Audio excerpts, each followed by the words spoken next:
Hello, my name is Marcus. I'm the compiler of a collection of therapy quotes entitled 1001 Windmills of the Mind, a collection of advanced self-help quotes taken from what's often called the psychodynamic or the psychoanalytic perspective, which long ago, as I understand it, was referred to by some as philosophical medicine or narrative medicine, for the love of narrative medicine, to borrow a line from the singer Steve Perry. He has a song called For the Love of Strange Medicine. So maybe let's borrow that song title. For the Love of Narrative Medicine. This perspective helps one to be their own story doctor, existential detective, psychological detective, emotional detective. Long ago, this was called philosophical medicine. For example, almost 3,000 years ago, Confucius said to his students, "Dear students, when I'm in a party of 3, I always have 2 teachers."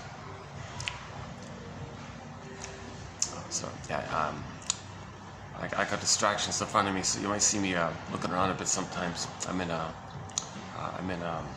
lobby, a restaurant. I'm in the restaurant portion. I'm in a restaurant located at the lobby of a hotel. Sorry, once again, the famous, excellent philosopher Confucius said to his students, "Dear students, when I'm in a party of 3, I always have 2 teachers. To the one I admire, I study from him. To the other, in whom I see traits that I don't like, I search for those very same traits in myself." Like nowadays, the modern jargon is projection. Okay? Owning your projections, withdrawing your projections, shadow work, etc. But there was an awareness of this psychoanalytic idea of projection using his teaching story. So something about us that we don't we don't know, if we were to know parts of ourselves, it'd be embarrassing, painful, because it brings us the memory of the trauma. Like when the baby's traumatized, he doesn't want to know it or remember it. He denies it, disassociates from it. It's the unthought known. So it's there, but he doesn't recognize it. The unthought known, someone called it.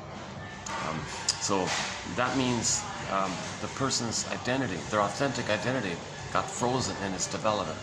That's a pain like that, to lose our sense of self, or our ontological self, or sense of self, like that. And now we develop memories around this in relation to ourself and the mother. The mother then becomes the other. Put a dash between the first 2 letters of that word mother. You get a dash between M and O and the word mother. So when you talk about the other, you look back at the prototype. Your understanding of the other is going to be influenced by your relationship with the mother. So you have memories. Memories are relational between self and other. So it's the self with the mother. So those memories in trauma, the child feels he felt shamed, defective, guilty, no good, etc. And the mother was dangerous, threatening, etc. So he kind of has these kind of memories like this. He doesn't want to know it. Number one, the baby doesn't want to know that the mother hurt him. He's not going to know that. It'll be the unthought known. And if you were to know it, oh my God, what would the baby do if he were to understand that his mother's abusing him? But not meeting his needs, misattuned, malattuned, whatever's going on with the mother. Mostly it's unconscious, old cunning tale. So the mother might unconsciously, unknowingly, be using the child in her attempt to meet some old unconscious need of hers. She might not be aware of that. But from the child's point of view, he's being rejected and the mother's dangerous like this. Things are exaggerated for the baby because babies have what's called primary mentation in the beginning. Primary process thinking. The cat in Alice in Wonderland describes it as mad in there. So there's no time, no space, place. It's just all over the topsy-turvy.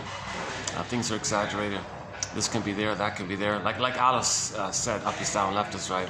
So this kind of primary process mentation, things are pictorial, things are imaginal. There's no conscious normal logic there. And things is condensation, something can represent something else, something can flip and morph and twist. It's all like topsy-turvy like that. So the child sort of, his mentation, his mind, the way he thinks, they call it beta thinking or something. it's kind of chaotic like that. So the baby, and then now during his mind being like that, if the baby's traumatized during that early time, and meaning in that time of timelessness where there's no time, and some trauma took place in the brain where there's no time. That brain, by the way, is called the survival brain, the primitive, archaic brainstem, amygdala, spine, that whole primitive side of the brain. Okay, sidebar here. We have three brains. The 3-in-1 brain, the brain with three parts, the famous triune brain. The survival brain, okay, it's visceral sensations. Okay, the main one, the mammal feeling brain, where you have a body and your emotions, your feelings, a field of for amness, your ontological self, your sense of self, your authentic self, okay, that feeling self there. And you got the cortex, the thinking cap. So 1, 2, 3. So evolution. So survival brain, living brain, and a thinking brain, let's say. Oh, sorry, survival brain, feeling brain. We live to the extent that we feel. And then joy is there, sadness is there, empathy, reparation, tenderness, affection. You know, the whole spectrum, quote unquote, more human side of being human. The regular state of affairs for people is that we have a wide range of feelings, needed feelings, appropriate feelings, and this empathy, care, understanding, three-dimensionality, realistic, the reality that one family, that we're wounded maybe, it's understand, curiosity, you can make I statements, you can be vulnerable, you can share, you can have intimacy. You don't have some disturbed, chaotic, primitive, archaic fantasies when there's trauma in the first brain, where filled with greed and envy and spite and vindictiveness, schadenfreude. Oh my God, you got all these awful things going on. That's what happens in the survival, when the survival brain's flared up when there's trauma like that. We don't want the baby to have trauma during the survival brain time, because his energy's in there, and he's in a state of timelessness, and he's struggling with the mother. He's in his battle with the mother like this. He wants to, come on, mother, change your ways. You're dangerous. Change your ways. So he's fighting with the mother, and he's constant struggle. It's relentless. It's timeless. So all time is that time. Now, meanwhile, his authentic self is frozen. When there's trauma, the child puts his soul into cold storage, right? But the memory of that is timeless. So if his authentic self is frozen, put into cold storage, the most common image seems to me is Snow White in a coma in a glass box.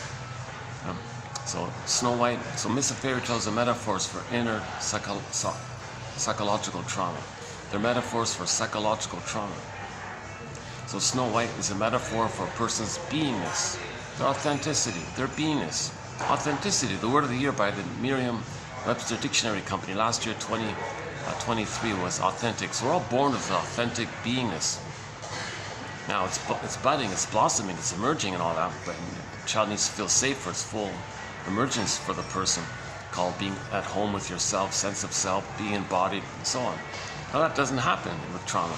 If the baby's terrified of his mother, he doesn't feel safe to have his authentic self with his mother, but it's too dangerous.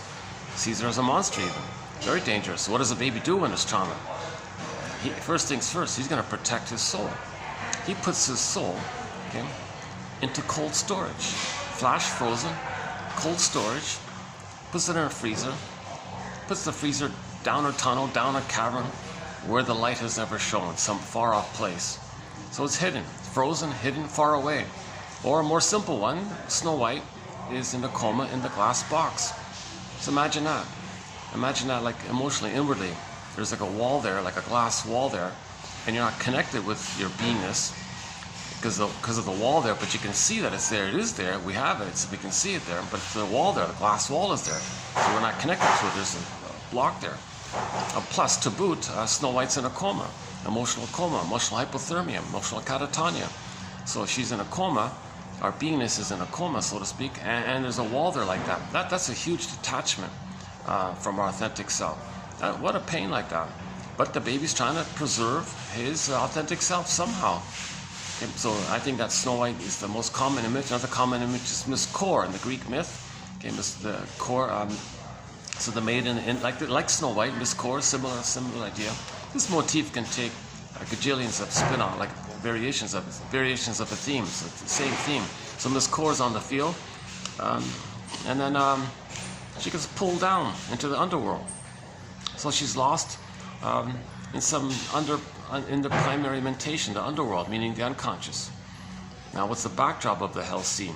Okay, it's the fiery burning, those burning flames and all that. That's a metaphor for the emotion of shame. When the baby is rejected by the mother, the baby interprets that if the mother's misattuned, malattuned, doesn't meet the baby's needs, doesn't understand their signals, not around, maybe uses the baby for her ends, he feels rejected and shamed by this. Shamed for your identity, his identity is rejected, the emotion is shame. So the storytellers long ago described some kind of fiery scene in some unknown dark place, something. That's the emotion of shame. Shame is this burning, biting feeling. It's a feeling. Again, myths and fairy tales are metaphors for psychological trauma. They're true on the inside, not on the outside. They're true on the inside. A whole fairy tale is like one long dream of the mind of one person. Okay, and every character in a myth or fairy tale is a personification of some inner element. So like the whole Odyssey is like one long dream for one person. So like the Odyssey, for example, okay, well, that's a whole story. That's a whole chapter to that one, but just limited here. Let's do a brief one. Narcissus and Echo. They're not separate characters. Narcissus and Echo are two aspects, are two pictures, metaphorical pictures to describe, to convey, to represent two inner elements of a person when there's trauma. Okay. So Narcissus looks into the pool of water. He's transfixed. He sees himself there. He's quote-unquote in love with himself all the time. He only sees himself. He's just infatuated with himself. He thinks he's the whole world. Solipsism, that's all there is. Doesn't care about an environment or something. He's number one. He's a little king, little god. Wow, he's spellbound like this. He's stuck like this. Well, that's the psychology, that babies are in a blissful oneness. And they think everything's about them. Even the mother might be an extension of them. So he just sees himself, basically. He doesn't understand differentiation, where he begins and ends, where the mother begins and ends. So in the beginning, the baby's in a blissful oneness with his mother. But in that state, he thinks, is he like a little god, a little king? It's all just about him. Everything for him, everything serves him. It's only him.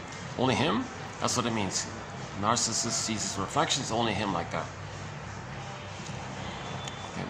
So that represents the original symbiosis.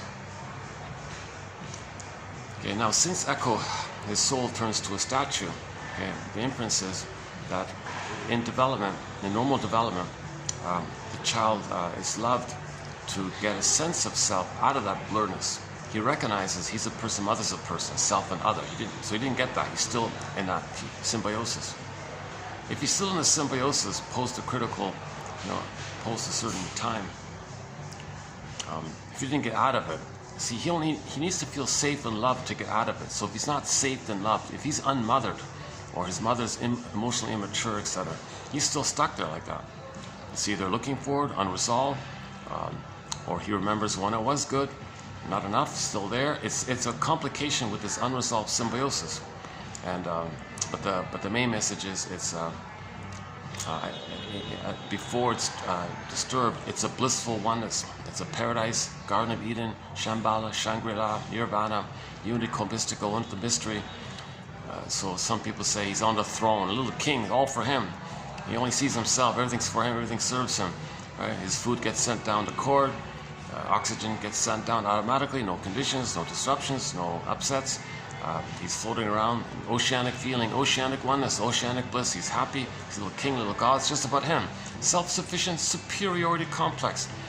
Or sometimes one version is he feels, well, maybe he's chosen by the great power around him.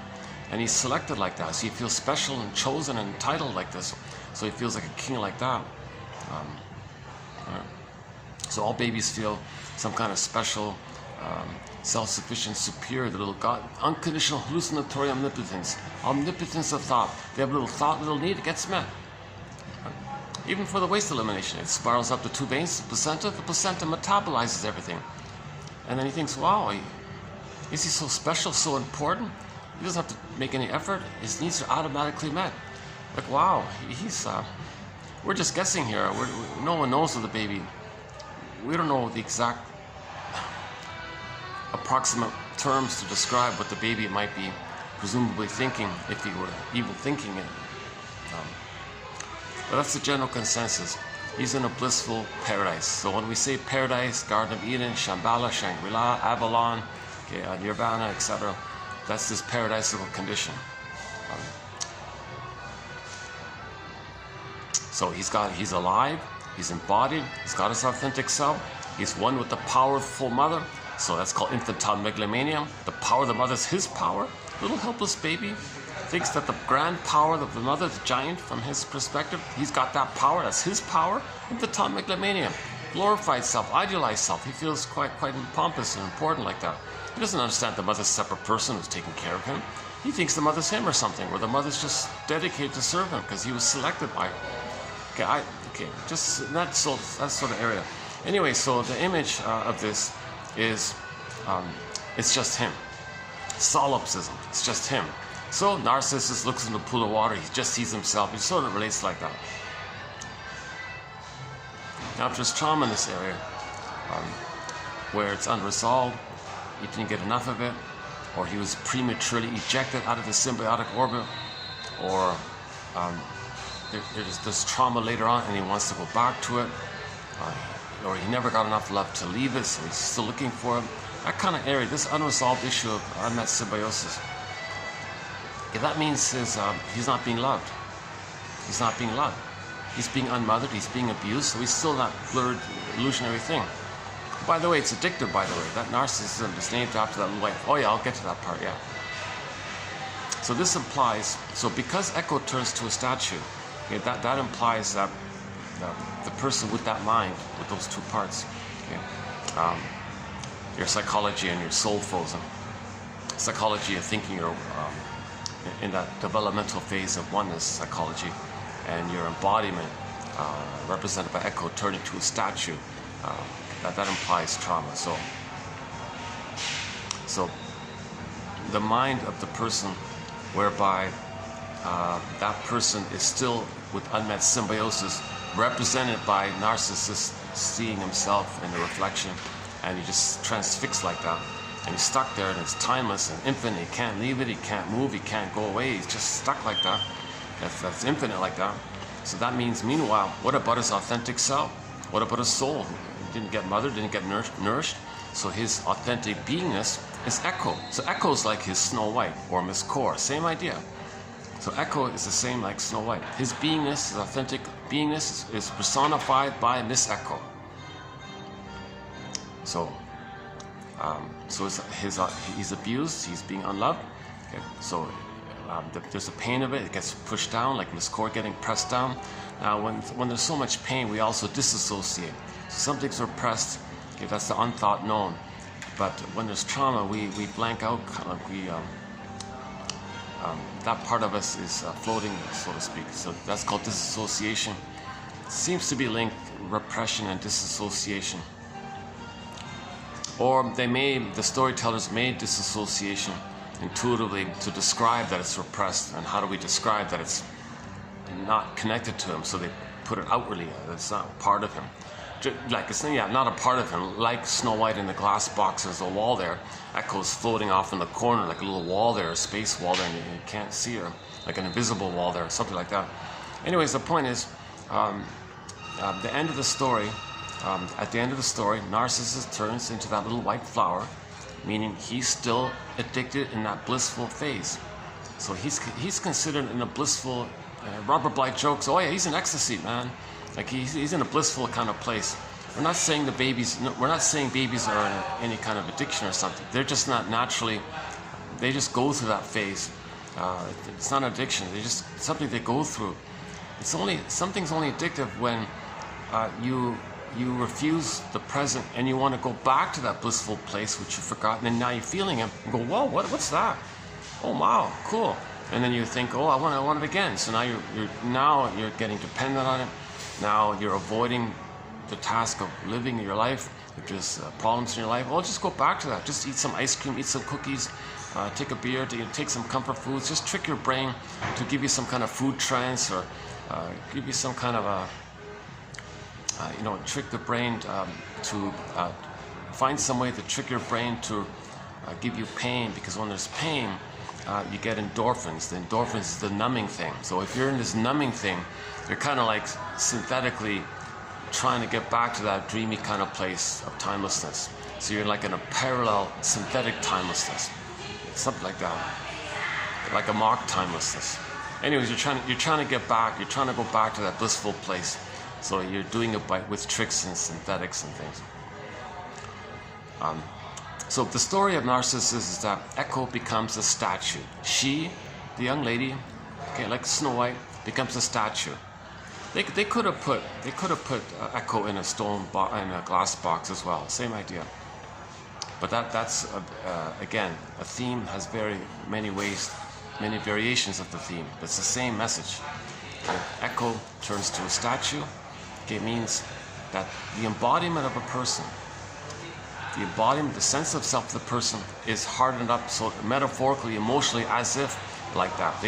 It's not alive. Like they don't feel alive anymore. They don't feel real. They don't feel alive. So they're just in this dreamy-like place.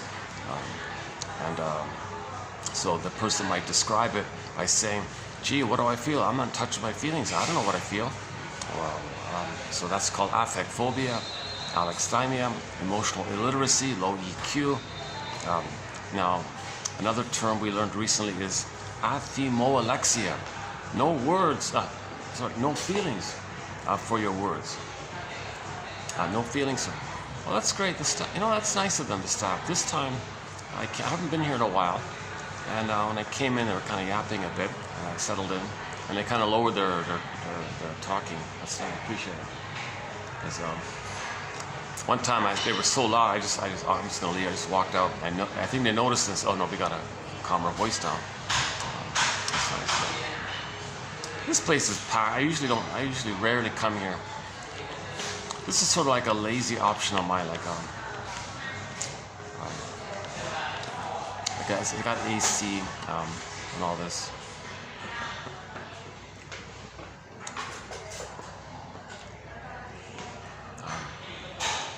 But if there's no one around, it can be okay, more or less. Yesterday's video was done outdoors, yeah. Oh yeah, yesterday's video, oh my god, yeah, I did it outdoors. I had some tech issues there, yeah. But I found a new venue recently in a mall. Can you believe it? Like one of these live-work kind of comp deals. Now I'm not a member of the formal thing, but they have a poor man's. There's a service in the mall. You pay some ridiculously very high fee, and you can use the inside of it's like an office inside you can use for an hour or a day or something. It's very expensive like that. But they said, well, we have a poor man's version of it. You can sit in the mall, sort of like in the alley, like in front of the business, but it's still in the mall. There's the little chairs there. If you buy a drink, you can sit there for 2 hours. So I did 2 videos there, yeah, three videos there. But that's only good during the week. Weekends, forget it. It's too busy. But so I'm happy to find a new venue. Okay, sorry about the little detour there, yeah. Hello, well, let's fill in my disclaimer. I don't want to forget in every video I'm doing my disclaimer. So I'm not a shrink, I'm not a professor, I'm not a midwife, doula, nutritionist, gynecologist. I don't have a master's degree. I only have a BA, a basic BA, but I didn't even take any psychology at that time. So I'm the compiler of the quotes. So we have roughly 10,000 of these babies. 10,000 excellent quotes in our collection. They're clear, they're fun, they're informative, they're educational. If I get it, you're gonna get it. I'm only choosing quotes that are clear to me. And so I get it, you're gonna get it. And I'm choosing what I believe to be the best of the best quotes from the psychoanalytic tradition. There's a lot of stuff out there, a lot of muck, and there's a lot of waffling and glittering generalizations, and a lot of confused writers, I think, schizoidal type of writers. A lot of case studies where therapists want to twist what happened, trying to process their experiences, but they want to look good. At the same time, they want to look good. So that it's kind of boring like that. So there's a lot of muck and mud out there. So So I'm waiting, I'm skimming and scamming, and okay, there's a little gem. Okay, let's get this one. Oh, there's a clear one. So usually it fits, it Grice's criteria for communication. Is it clear? Is it helpful? Does it give you a little aha or something? So that's kind of like the quality part of it.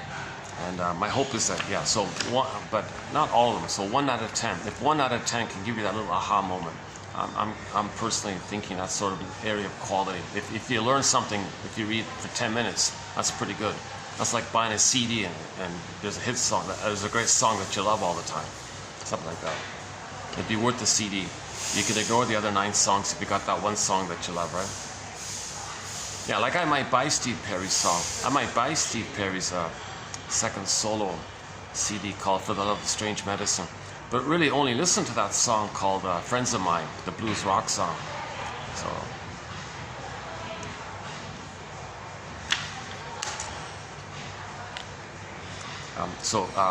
Quality, okay, is it clear? Is it helping you? Is it educational? Is it giving you inspiration? Aha. That's kind of subjective.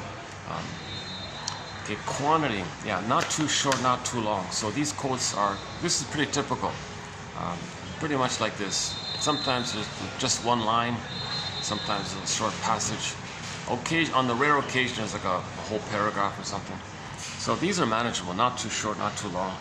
Relevance, of course, it's all on topic on how do we give the scarecrow a brain. Okay, so quickly on this one. So we begin with Emily Dickinson. When there's trauma, so we're talking about trauma, relational trauma, interpersonal trauma, developmental trauma, betrayal trauma, attachment trauma. Okay, the baby had a great hope for a secure attachment style. He didn't expect his mother's going to hurt him and reject him. So he had a great hope. It fell. A lot of babies are getting betrayed by their mother. Unknowingly, a lot of babies are not getting a secure attachment style. A lot of babies are being traumatized. Jeepers. Janov says, it's great. It's nowadays, don't traumatize them in the uterus. So we don't want child abuse or prenatal trauma. Oh boy. Don't get them birth. Like, don't traumatize them. Don't have birth trauma. Or if there's complications, you can soothe it with secure attachment style. Jesus, like those are very basic kind of things. Give the baby his extended paradise first 4 to 5 months. Let him think the world's his oyster from 4 to 5 months to 18 months. And then accept his growing autonomy from 18 months to 36 months. And then what happens afterwards would be easier to heal. But trauma during that critical period is much harder to heal. Okay, Emily Dickinson. There's a pain so utter. Oh, sorry, a great hope fell. The baby had a great hope for a secure attachment style. Every baby expects with complete trust that their mother will be there and welcome them. That the innate expectation that mother will hold them warmly, safely, not rough handle them, not force feed them, not do these abrasive things. Okay, every baby has a great hope, a natural, normal hope for what's called a secure holding environment, a maternal holding environment, positive maternal experience called a secure attachment style. Okay, for a lot of babies, they're not getting it. It fell. It fell. Baby, a great hope fell. You heard no noise. The wreckage, the trauma. Okay, echo turns to a statue. The wreckage. Snow White in a coma in a box. The wreckage. The wreckage was within. You heard no noise. The wreckage was within. Oh, cunning tale. Oh, cunning tale. That let no witness in. So what's this cunning tale business? It's a cunning tale. Did the mother use her own baby, see her own baby, and engage in what's called evocation of a proxy, where she sees her baby as a proxy of her when she was a baby crying for love. And she wants to replay what had happened to her. She wants to reenact what had happened to her with her fantasy that she can change the past, undo the past, correct the past, because emotionally she's still there. She wants the proper outcome. So she says, okay, baby, you're going to play me. I'm going to play the mother who hurt me. So since I'm the mother who hurts me and you're playing me, I'm going to hurt you, baby. Oh, cunning tale. And sometimes the mother has a baby. Oh, baby? Oh, yeah? Evocation of a proxy. I'm going to see you as the mother who hurt me, and I'm going to fight with my mother now. Baby saying, hold the phone here, mother. I'm not your mother. Mother is dwelling in the past. She only sees the past. She doesn't see the reality of the present, really. She consciously understands with her false self.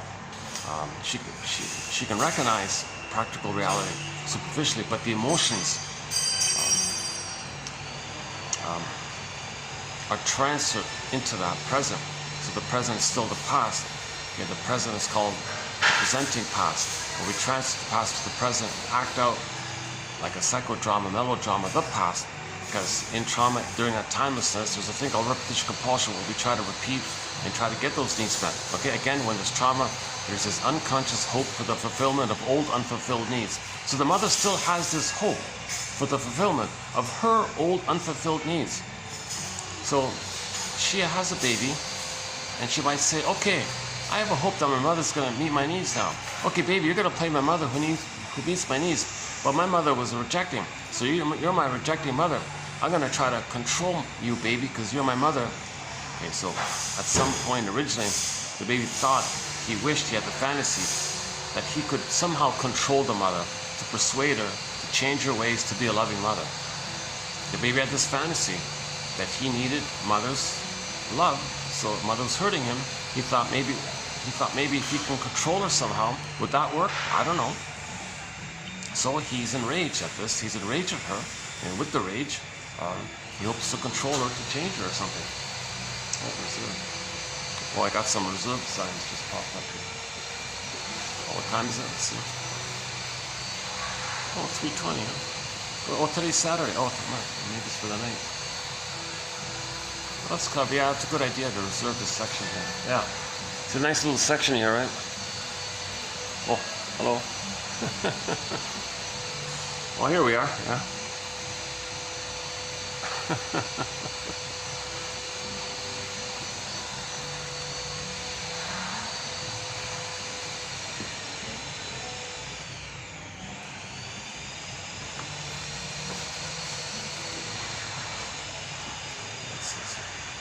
Let's do this. Okay, let's relax here a little bit.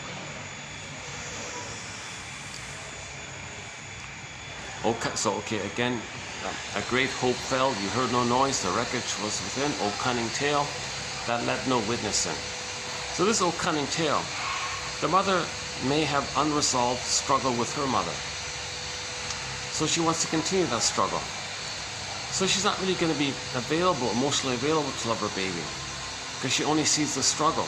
So she has the baby, oh, there's my mother, I'm going to fight with my mother. The baby can't say, mother, hold the phone here, I'm not your mother. She cognitively gets that, but emotionally she's going to treat the baby as if the baby's her mother. The mother says again, no, once again, mother, really, I'm not your mother who hurt you, and you're trying to fight with her to change her. Geez, what are you doing here? Oh, cunning tale. What does the baby do in that case? Well, first things first, he puts his soul into cold storage. So his authentic self gets hidden or frozen, turned to stone, petrified, etc. Now we recognize this kind of thing at midlife when people say, gee, I feel like something's missing. I feel like I'm living the provisional life, the unlived life. When does life begin? Life's not supposed to be a dress rehearsal. Life is passing me by. So what happens is the authentic self is frozen. Okay? And then we can still go through life with the mask. So we create with our mind a whole bunch, a series of defense mechanisms, maneuvers of the mind, operations of the mind, tricks of the mind, and we create a bunch of them. Bundle them up, create a personality pattern called the false self, the persona, the mask, the soul, the adaptive self, what do you want to call it, the unreal self. And we can live through this. We can live through this while our frozen self is in the past. But our fake self, or this made-up self, this illusionary, tricky mind thing, whatever, batch of, we go through life with that personality structure. That's disconnected from our feelings. Remember, our feelings are frozen. our feelings are frozen. So we're just doing these ideas or something. Projection and blaming, emotional eating, all these defense mechanisms. Now this personality, this scaffolding of defense mechanisms allows us to see the reality of life and all that, so we can go through life and get 10 PhDs, 10 medals, 10 awards, write 10 hit songs, you know. And so we can still do all these things, but we're missing something. We live to the extent that we feel.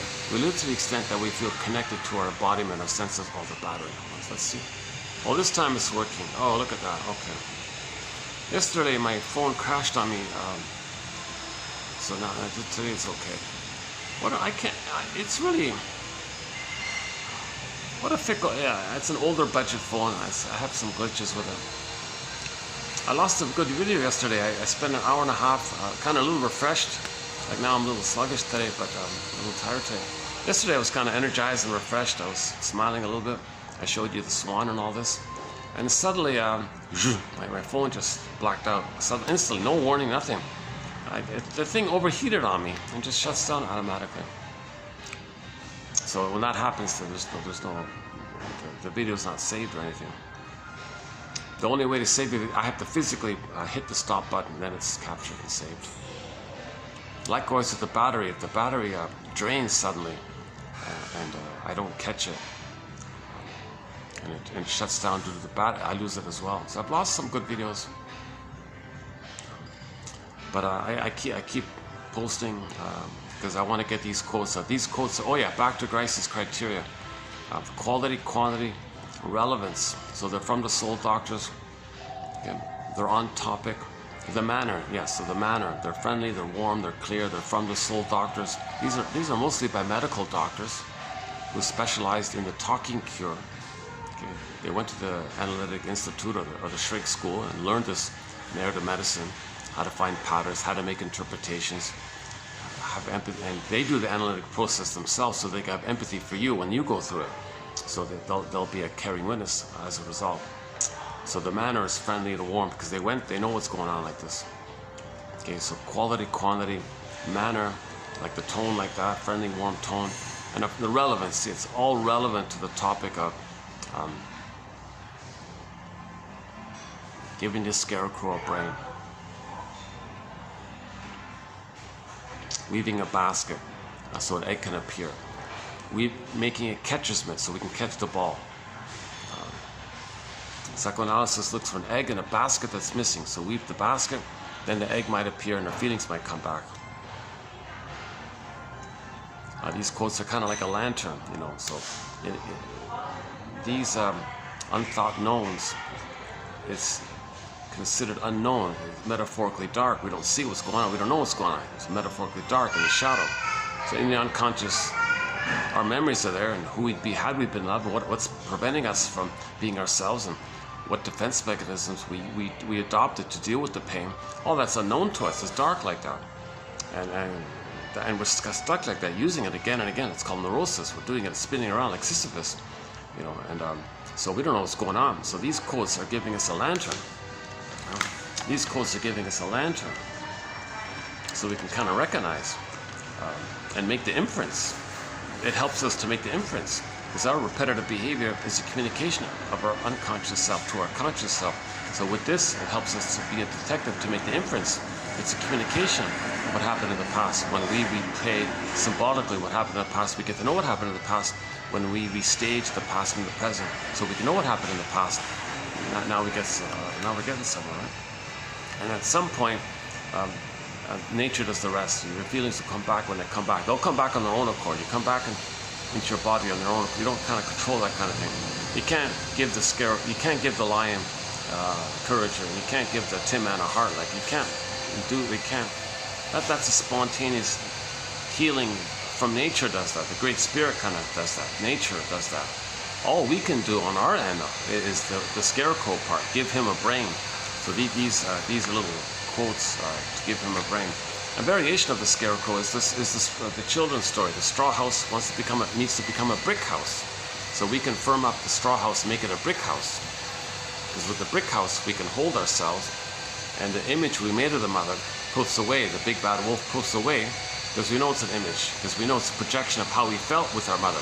We felt enraged. We felt oral need, oral greed. So we felt like a hungry wolf. Okay. Now the mother's a giant, so the mother's a giant hungry wolf, a more dangerous, voracious hungry wolf. So once we know the knowledge, that's just an image of our projected traits. The mother's not a hungry wolf. No mother's that dangerous. But from the baby's perspective, he projects how he feels and his unmet needs onto the mother because they're one. Baby and the mother are one. If the baby's enraged, mother's enraged. Baby's hungry, mother's hungry. But the mother's the big, powerful one. He's the helpless one. So things are wildly exaggerated in the primary mentation, myths and fairy tales. So he makes an imago of the mother like the Boar Queen in the White Bear King Balaam, or like the Cyclops in the Odyssey, or like the Hansel and Gretel, so the Witch One-Emi, or the Wizard of Oz, the angry witch novel, vindictive witch like this. So that's a metaphor for the baby feeling so enraged and hungry and voracious like this. The mother's benign, it's some trivial little thing, but not from the baby's perspective. From the baby's perspective, it's a survival issue. Mother just answered the phone or something. Mother, where are you? He thinks he's gone or something. Baby doesn't know time. If the mother's not there, poof, there's no mother. He's a goner. He's terrified like this. He thinks the mother's such a dangerous, frightening, disturbing, cruel kind of creature. So he creates some kind of violent image in his mind. But it's not real. It just represents his projected traits. So when you realize how you felt with trauma, that those images poof away. But you need a brick house for that. The brick house means that. A firm ego, strong ego. The scarecrow has a brain. If the ego is weak, then you're bothered by your own images. The straw house and the wood house wasn't a strong enough ego, so the wolf blew down those houses. But when you have a strong understanding with the theory, oh, that's how I felt, poof, the image disappears. Dorothy threw water on the witch, she melted away. And the White Bear King, and the Boar Queen fell down the thing there, it was some kind of wooden. The storytellers can invent any kind of way to make these images disappear. It can melt away, poof away, dissolve away. What is it? The dancing shoes one? She can burn up away. It doesn't matter how they do it. It wasn't real. It's not real. So storytellers kind of fun of how they make these evil witch images disappear. Dorothy throws water. Well, that's like your feelings can flow. My feelings flow. Your image is about my feelings. Now my feelings flow, image disappears. Because the feelings are frozen and the image is there. Feelings can flow, image disappears. So we're dealing with, okay, hang on. Okay, so I covered the Grice part, right? Quantity, quality, relevance, manner. So as best as I can sort of see them to be, they fit Grice's criteria. Now we have a lot of quotes in the honorable mention pile that are not bad, but they don't quite make the cut, so to speak. So we have another, I don't know, several hundred quotes in the honorable mention pile. So it's quite an exciting collection. So it's ballpark, imagine this page, take this page times 2,000. Pretty much 2,000 pages like this. 2,000 pages like this. It's an encyclopedia, 60 chapters, 60 booklets. There's some very light, fun stuff. Psychologically minded TV show quotes, film quotes, self-help exercise thread. There's some lighter stuff in there. So. But when jargon is involved, it's when it's clear. That's the quality part. It's got to be clear. I'm not bothering with red herrings and quibbling about. See, a lot of authors, they actually want to get away from their feelings, so they philosophize a lot as a way to get away from their feelings. That's a defense mechanism known as intellectualization. Rationalize it away, sings Rick Emmett. I could play the song on our soundtrack. We've got some songs by the classic rock band Triumph. Somebody's out there. Somebody's out there. Actually, it's funny. That song should be on the. Now that I think about it, that song should be on the soundtrack. I think let's revisit that song. Maybe we will at that song. I think if I'm not mistaken, there's a line in there. You can rationalize it away if you want. You make excuses to avoid the truth. Make it sound reasonable. Lie to yourself. Basically, lie to yourself. So intellectualization is kind of like that. You're rationalizing, intellectualizing away your feelings. You're using ideas and constructs in your mind to get you away from your feelings, to create wild beliefs or something, to repress your feelings, to repress the pain, to get away. So we're doing the opposite. We're using knowledge to get you in touch with your feelings, to make the space for your feelings to come to you, to welcome your feelings, to accept your. We're trying to do the opposite. So, some people, most philosophers, seems to me, reject psychoanalysis. They make the excuse, well, how do you prove it? You can't prove it, man. So, so it's got to be perfect. So they're engaged in. They want to consider inferences. Repetition compulsion. What does that mean?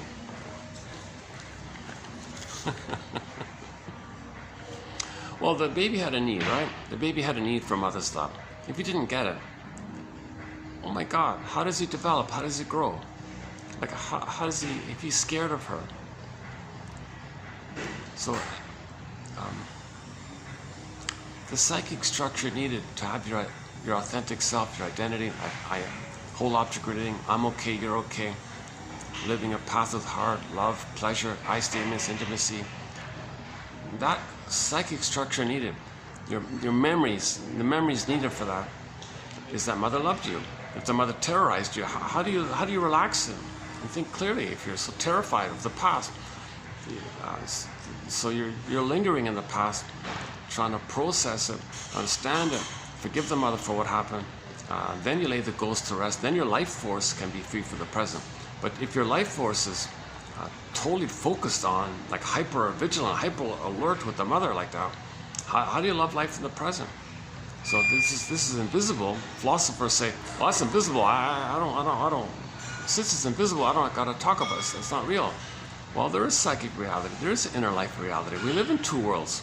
We live in the interpersonal world of our daily life, but we also dwell within with our memories and our intrapsychic world. Well, I can't see it. It doesn't matter.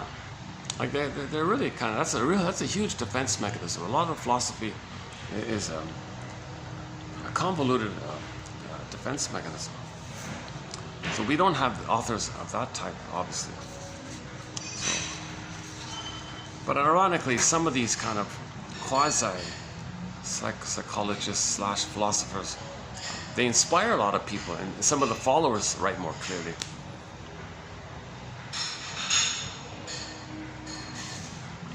Okay, what I'm trying to get at is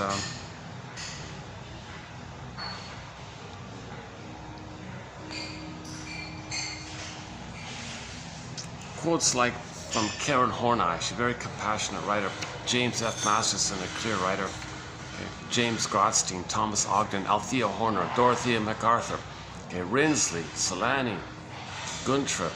Recently we covered Arthur Janov, very good material, 45 to 70, 26 videos we did on his work.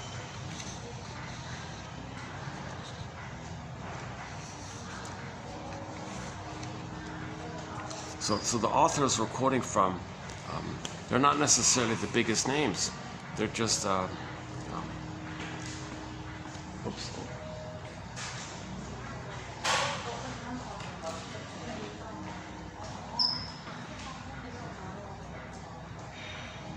A group came in, but they saw the reserve sign, so they're back out. Oh, let's see what happens here. Kind of like this quiet time. Wow, my goodness.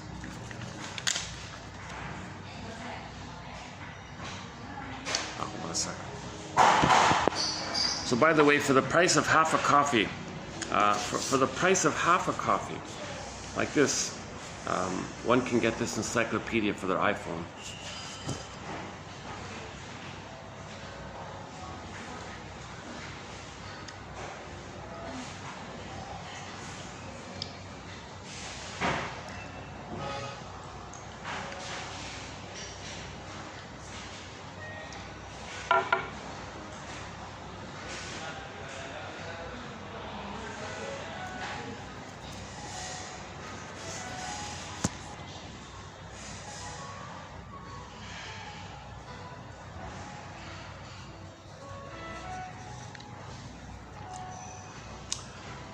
Okay, let's continue here.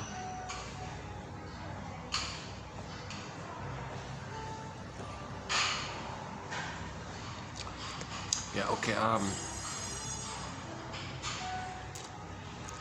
so our authentic self, our beingness and all this, we live to the extent that we feel. We live to the extent that we feel embodied. Kristen Wilson says, yeah, if you're not in your body, if you don't feel embodied, if you're not in your body, you're not making sense. Literally, she says, you don't feel your sense of self, and you're not going to make sense in your life because you're doing what's called outside in. Looking for things on the outside to change your trauma from the past so you can have your inside. So we're trying. The Disney film is called Inside Out. Oh, the reserve group arrives. Okay. Well, it's just a couple. Hi. Either I continue or maybe I can check to see if that little meeting room is. Hold on a sec.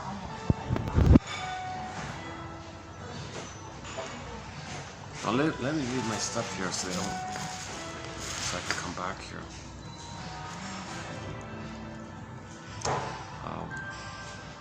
Yeah, let's just check to see if that other room is available. Hold on a second.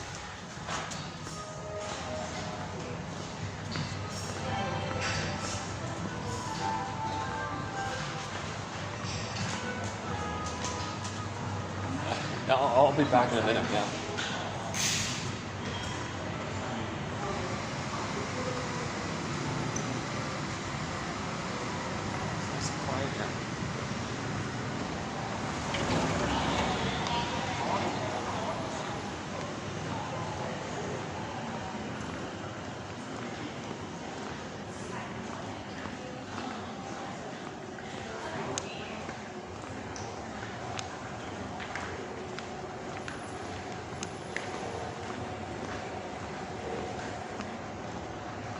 Get lucky here.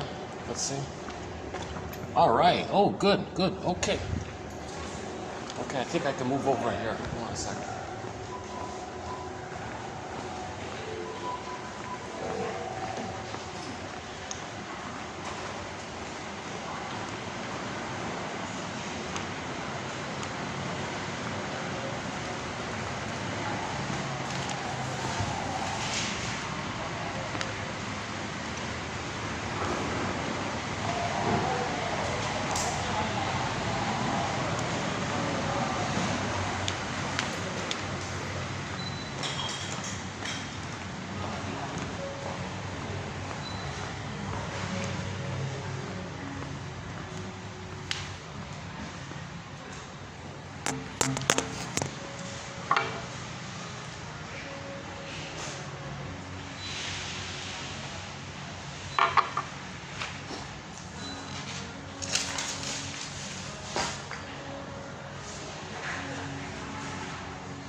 Thanks.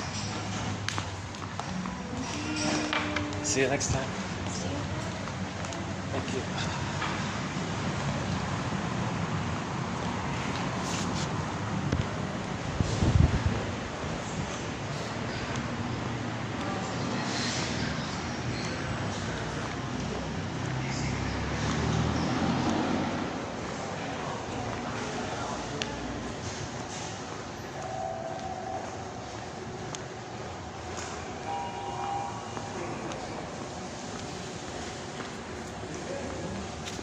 All right. There's no AC in here, but that's okay. There's no AC in here, but I'll take it. That's okay. Yeah, it's kind of nice and quiet here. Yeah, I'm feeling, I'm having an off day, to tell you the truth. I'm not really feeling kind of refreshed or rested or something. So this video, my delivery here is not really what I'd like it to be.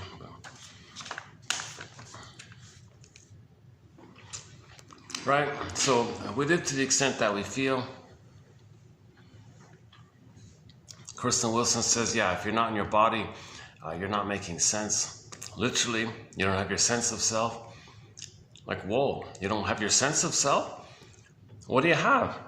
Well, your sense of self is frozen and it's defective and you feel unloved. You say others are no good to keep you away from that feeling. What do you have left? Well, you have that narcissism. You regress back to the time in the uterus when you believed you were a little king, a little god, and it was all about you, like that little white flower of narcissism. And you think everything's for you, about you, and so on. And you just stay in that kind of status.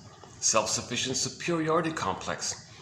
And then, and now for your needs but at the same time, you have to attach to the mother. So since there was no loving mother to separate from, you identify with the one who hurt you and you act like her. Now you mimic her. So you go through life treating others the way you were treated. That's the way you have a mother. So you feel narcissistic, of course, and you're acting like the mother who hurt you. So in new situations, you find proxies to play you and you hurt the proxies, meaning they're yourself. You're still hurting yourself, being loyal to the mother, to have a mother. At the same time, how do you deal with, how do you be the mother who hurts you? It's too painful to hurt yourself, so to speak. So you find someone to play you and you distract yourself that you're hurting yourself when you hurt the other who's playing you, but you're still hurting yourself. That's part A. Part B is you got to continue that struggle with the mother. So on the one level, you identify with her to having a mother, but you still want to fight with her. So the proxy who played you as a baby that you just shamed, hocus pocus, auto-hypnosis, double focus, morphing, shape-shifting, Alice in Wonderland, things can twist and flip. The proxy who just played you as a baby, you suddenly instantly see them as your mother who hurt you. Now you play yourself fighting with the proxy. Like mentioned earlier, similar to earlier.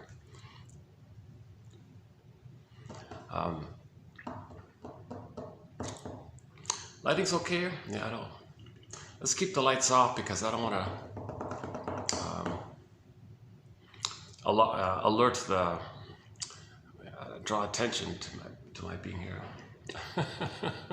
also, they know I use this once in a while. Let's put the light on anyways, yeah. See, is it on? Does it work? Oh, it works, okay.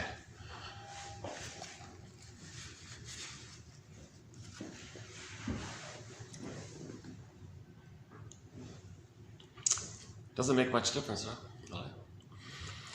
Okay,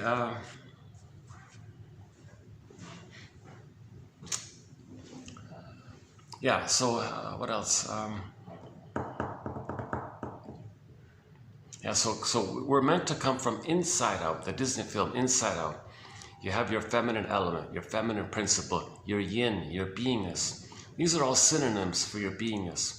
Okay, the yin, the feminine element, the feminine principle, Snow White, Echo, any character that represents your authentic self.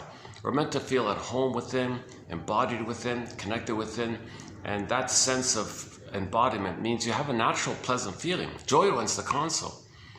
You have your feelings. I feel therefore I am. Your feeling self is there. So you live to the extent that you feel.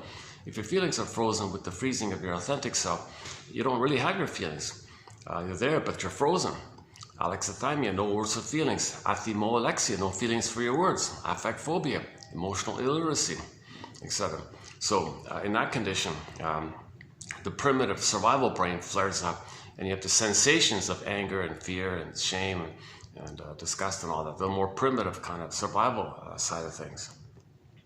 So that Disney film Inside Out showed us the two main groupings of feelings. The basic primary feelings of our authentic self, which joy and sadness represent. And then when joy and sadness got zooped away because the needs weren't met. See, when the needs are met, the pleasantness is there. When the needs are not met, the pleasantness zoops away, and then you go back to the first primitive brain, the reptile brain, whatever, and it's mainly the survival attitudes, jungle slogans, jungle ideas, right?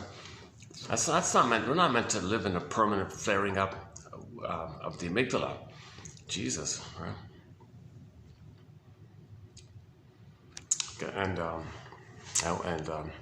then the third brain is just used to camouflage that, right? So the rationalizations, intellectualizations, excuses, to sound reasonable, to cloak it, to hide it to yourself and to others, but you're still in a survival modality. My greed or your greed. The main emotions are hate, greed, envy, spite, vindictiveness, schadenfreude, injustice collecting. Burglar calls it grievance, not grievance collecting, but burglar calls it injustice collecting. Since you don't mourn, because there's no beingness to mourn, if there's no authentic amness, you don't mourn losses. You need an amness to feel sad, to admit a loss. So since you don't admit losses, that's complicated grief, aggravated grief, the derailment of the grief process, pathological mourning, pathological nostalgia, melancholy, etc. So, but the reality is there are losses. So in the survival mentality, if there are losses, people they do denial, contempt, and sour grapes. Didn't do many ways, and they call that a pyrrhic victory because they're in the survival mentality. So they're not interested in the quote-unquote human side of being human, of trust and generativity and play and being an elder and affection and tenderness. They're just in survival mode. Their slogans are very simple: my greed or your greed. Like they identify with the hungry wolf and think they're got to be greedy. That's their greed, and if they're not going to be greedy, if they're themselves, the image of the mother being a hungry wolf is going to eat them. So they think if they're not greedy, they're going to be eaten by that image. So they're going to be that image at the same time, project that image onto everybody and think they're like that image. So my greed or your greed, they say. That's actually one of the slogans of the short selling community, the plundering community. Well, if I'm like, you can see it on YouTube. Some guy asked a guy, why are you pillaging and plundering the planet for a quick buck? Why are you so greedy like that? You got all this stuff. Well, if I'm not greedy, you're not going to take it. If I'm not going to take it, you're going to take it from me. If I don't take it from you, you're going to take it from me. Oh my God, that's the thinking of a crocodile. That's severe trauma, to be dominated by that primitive part of the brain. That primitive part of the brain is only there like in extreme emergencies, like you're driving a car and there's a reckless driver near you, or an earthquake or something. Like those are just like momentary things. It's not meant to be like permanent mode, like 24/7 hypervigilant. It's not meant to be like always like that.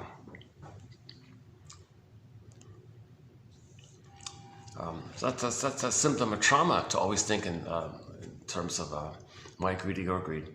So no mourning, and so what about that? If there's no mourning, there are losses. Anyways, next loss. Who cares? Next loss. Doesn't matter. Next loss. Denial. Next loss. Next. But you do on some level feel the pain of it. That's a snowballing effect. Every loss triggers up those old unprocessed losses. So you get older and older, more and more losses, more and more pain building up like a snowball, rolling down the hill. It's bigger and bigger. It accumulates. Okay, now you're getting older, and now you're thinking, I don't want more losses. I got to control things more. Because if you control things, you think that then there won't be a little loss, a little disappointment, something didn't go your way.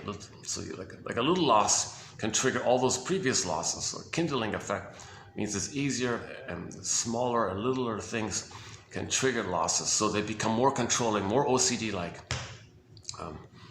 So this goes on like that. Yikes. When they're older, they're not elders and generative and being elders. They're curmudgeons and those Grinches and Grumps and what do you call them? Grinches and Scrooges and all those kind of characters. Very irritable, very fly off the handle easily. Because any little thing, some little micro little thing, all that pain of all the losses they never mourn comes up. They can't feel. They're reminded of not getting the love to be able to mourn loss, and when you didn't get your needs met for your identity, okay, then anger's at the console. So they're just angry all the time, right? They only really have it's an anger-based personality, and it keeps them addicted to the mother who did that, and they're addicted to hate. They're addicted to greed and envy. They don't want to be. They don't mean to be. They're just stuck in that kind of place with trauma. That's a real curse. This trauma. It's kind of like a curse. I guess that's what they meant long ago with the curse. Oh, he's cursed, man. What's a trauma? Nowadays we don't say that. Now we just say, yeah, no, it's a trauma. When it's trauma, your energy is stuck in the past. You don't see the present, you don't love life in the present, you're crying for love. So you keep on crying for love. So you expect too much from others in the present, or you're just so enraged at others. So you either have a compensation that something could be the good mother to compensate for the missing good mother. That's impossible. Or you just see the monster mother on everywhere, the whole world, and then you're fighting with you're complaining all the time to everything. Nothing's good enough. There's no gratitude. So there's no gratitude, affection, love, that area. It's just hate, greed, and so on. Schadenfreude. Now this Schadenfreude, it's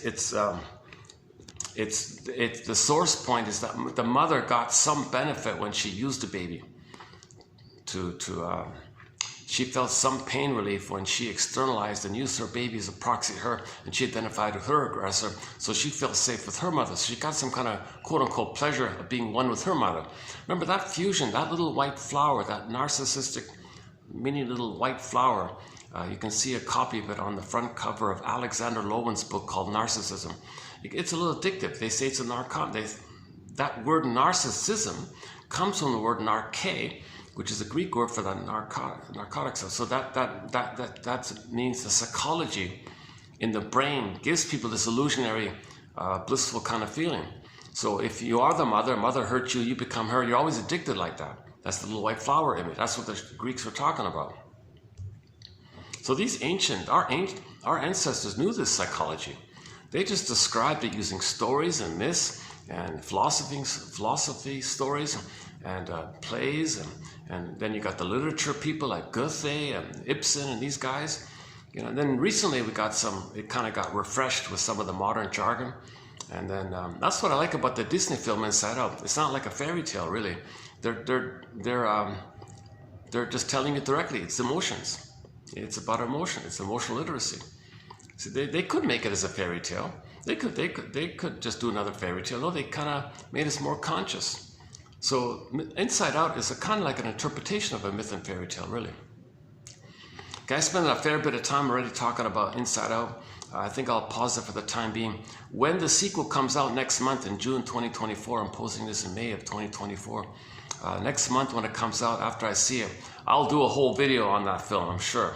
And I'll probably do it again and again a couple of times until I run out.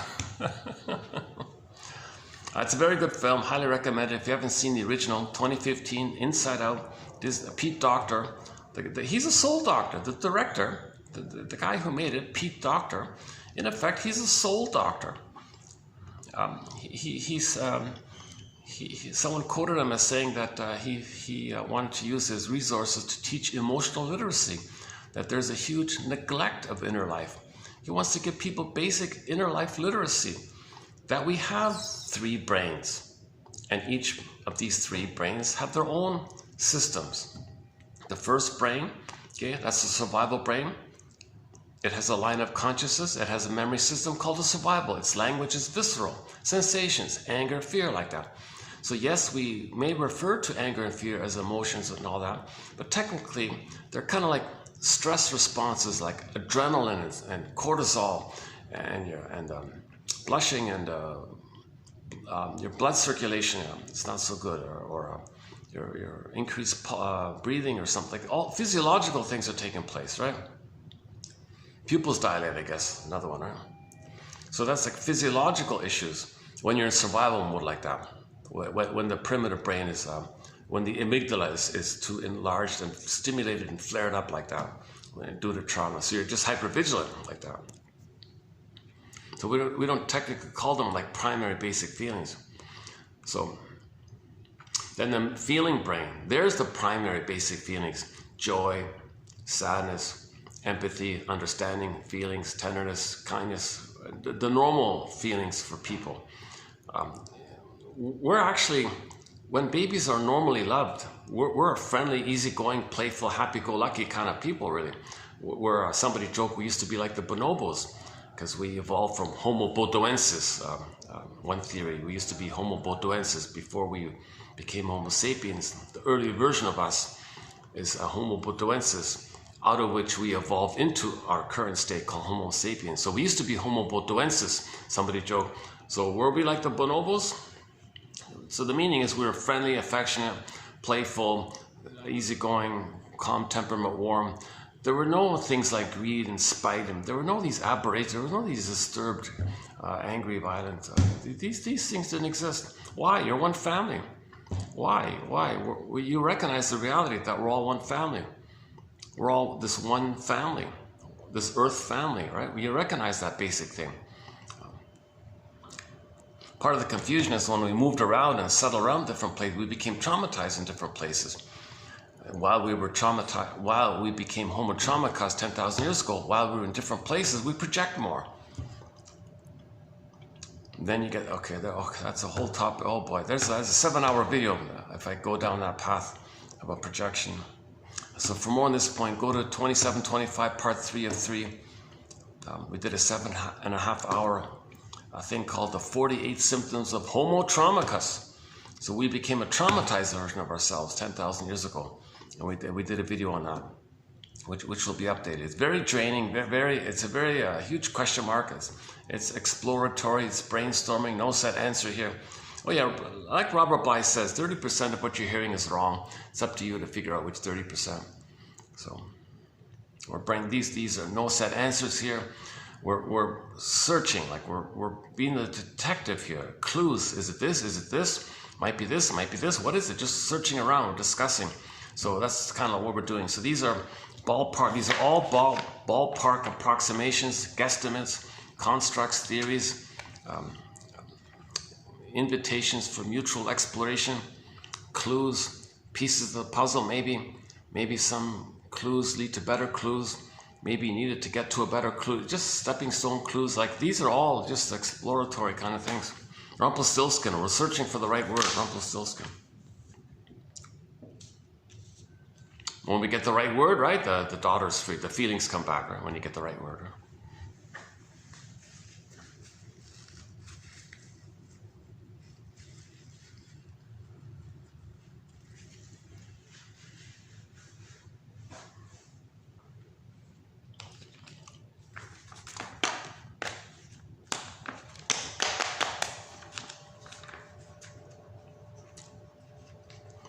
This video is a little I feel a little what do I feel today? Today I feel a little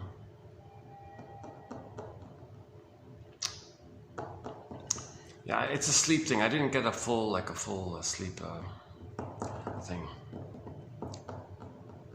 I'm sort of a half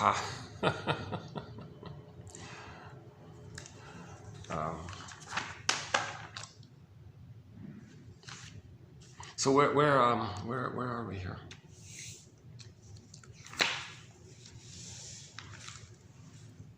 Kristen Wilson. Yeah, we got to play that speech. It's called "Ooh My Soul" by Kristen Wilson. Great speech.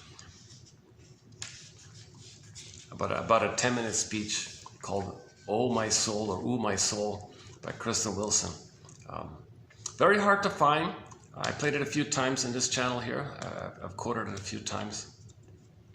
Oh yeah, so we're talking about Inside Out. Yeah, so when the sequel comes out next month, I'll post it, right? Because in the sequel, yeah, so in the first one, we saw joy and sadness, needs not met, joy and sadness zooped away, back to anger at the console. So there's the two groupings, the two glumps, like two packages, two sets of feelings, different sets of feelings. The primary basic ones of our feeling and being, joy, sadness, empathy, kindness, and all. That's the basic stuff. When you're loved, we're meant to be from there. But with trauma, it gets zooped away. Then anger's at the console. Now, fear easily gets overwhelmed, so it goes over to anger. And disgust was mainly about distaste and dissmell. Also physiological, you see. And actually, disgust later on played shame as well. So we saw the two groupings. So sure enough, the poor kid, you don't want the poor kid to live her whole life with anger at the console, impulsive, reactive, survival anxiety. There's no curiosity or joy or learning. They don't care about anything. They just want to survive all that. They just think like crocodiles. They don't care about trust or feelings. They're extremely cynical, extremely endlessly cynical, endlessly sadistic, right? So that's a pitiful situation. So joy and sadness in the film, we got right. He needs us. We got to get back. So we want to get. So sure enough, thankfully, joy and sadness came back to the console. So at the end of the film, the return of the soul. Snow White woke up. We got back the feelings, and joy runs the console. But before we can get joy to run the console, you got to get sadness to run the console, because that's the losses. So first you got to admit the loss, then you can get joy. So that's the importance of that. So one of the messages of that film is the importance of sadness. You need sadness at the console to later on get joy at to get joy at the console.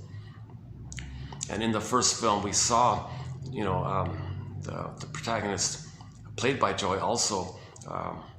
Oh, sadness, you stand over here. Here's a little circle. Stand in the circle and just keep it to yourself like that. And she pushed her toe in the circle like that. You stay there. So she's kind of like rejecting sadness like that. In the sequel, we saw in the trailer, hey, everybody, sadness is in the house. Hooray. That's great. So now she recognized the value and importance that if sadness is in the house, that means the authentic self is in the house. We got our sense of self. If sadness is not there, then the authentic self is not there. So hooray that sadness is there. Hooray that somebody can admit a loss and go through the natural process of admitting a loss. So hooray for that. So that's like one scene, that's one key scene in the trailer for the sequel. Joy saying, hooray, all right, everybody, celebrating that joy, that sadness is in the house. Right? I'm baking here already, yeah? That's too bad. Where else can I go? It gets 40 outside. It's sweltering outside, right? Hey, maybe, no, I can't. No, jeez. You have to like formally book the room to get the AC and all the benefits and things. Let me step out for a few minutes just to cool off a bit and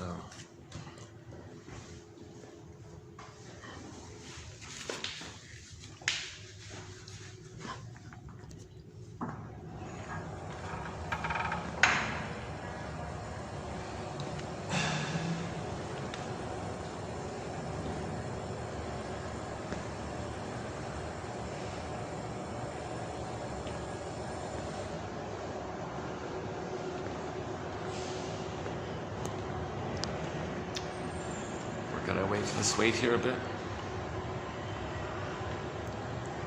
You get this so you can see the whole thing.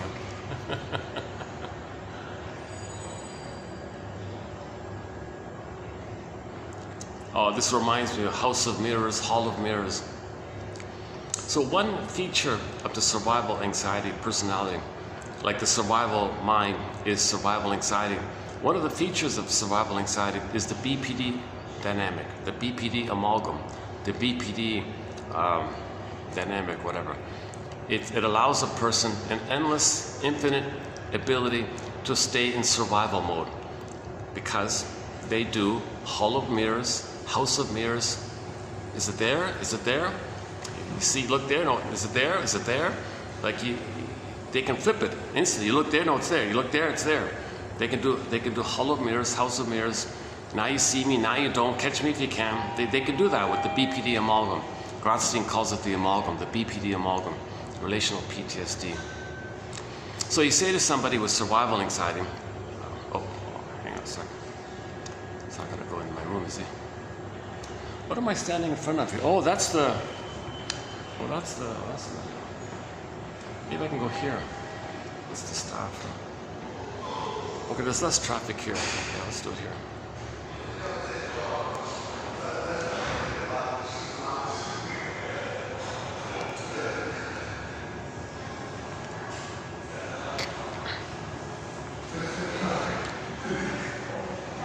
Actually, if that staff is not there, I'm not still working. I gotta keep the door closed if I'm gonna talk inside. If she wasn't there, I could talk with the door open maybe, but.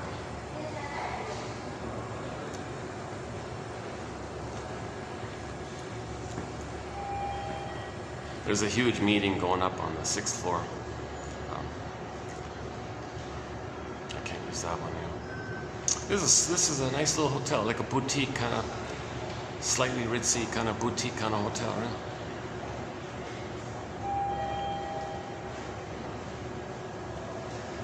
A popular hotel. It's busy. It's constantly busy here. Am I missing something? What else can I go to?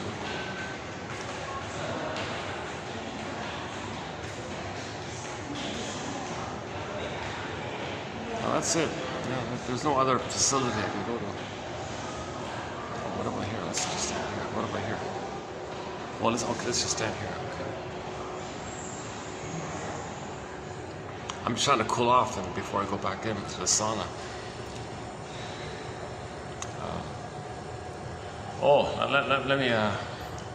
Let me scratch my back. Jeez. I'm being silly here. Yeah, I'm feeling kind of vague. I'm feeling vague today. I'm not feeling fully present today.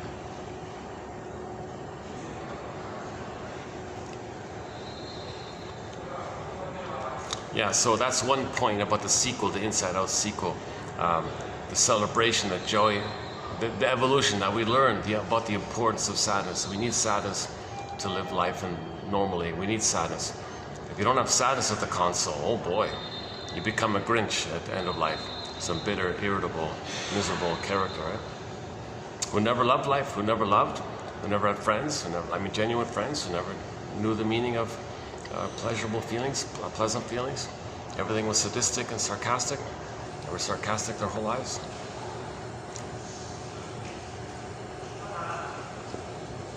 And then they became useful, quote unquote, useful to others. So they weren't even accepted. They were just used by others in a utilitarian fashion. So they were still objectified by others. So they're even angrier because they're looking for the defense to not admit the trauma. So they engage in further angry endeavors, and they're furtherly objectified to increase their defense mechanism because of the snowballing effect. The snowballing effect, as they go through life, they want more of an ability to be controlling, to not be reminded of the pain of losing their soul. So, yeah, so in the Disney film, in the sequel, in the trailer for the sequel, we see that, like in the first film, joy and sadness get zooped away. Okay, now.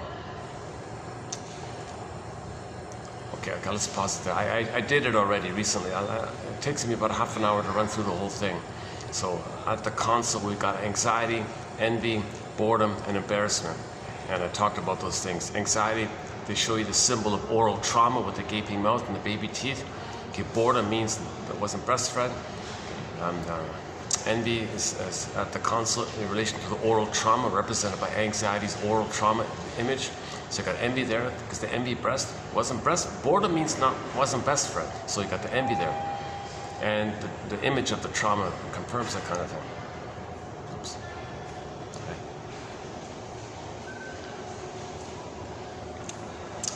He didn't say anything. That's good. That's a good sign. One of our managers there. Hey, but how's this? Let me sit here. I'm still trying to cool off a bit here.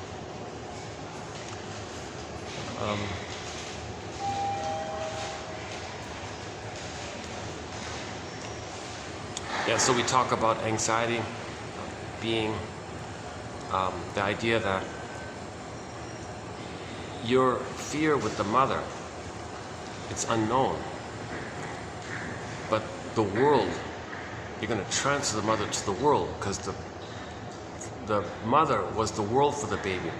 So you transfer the mother world onto the regular world. So you're always reminded of the mother. So you're always facing those immense fears of the mother. So you want to prepare yourself now, because before you were helpless, now you're hypervigilant. I'm going to prepare for the mother with the battle. So you're always anxious like that. So anxiety means you're going to feel the fears of those old babyhood fears with the mother, and you don't know it.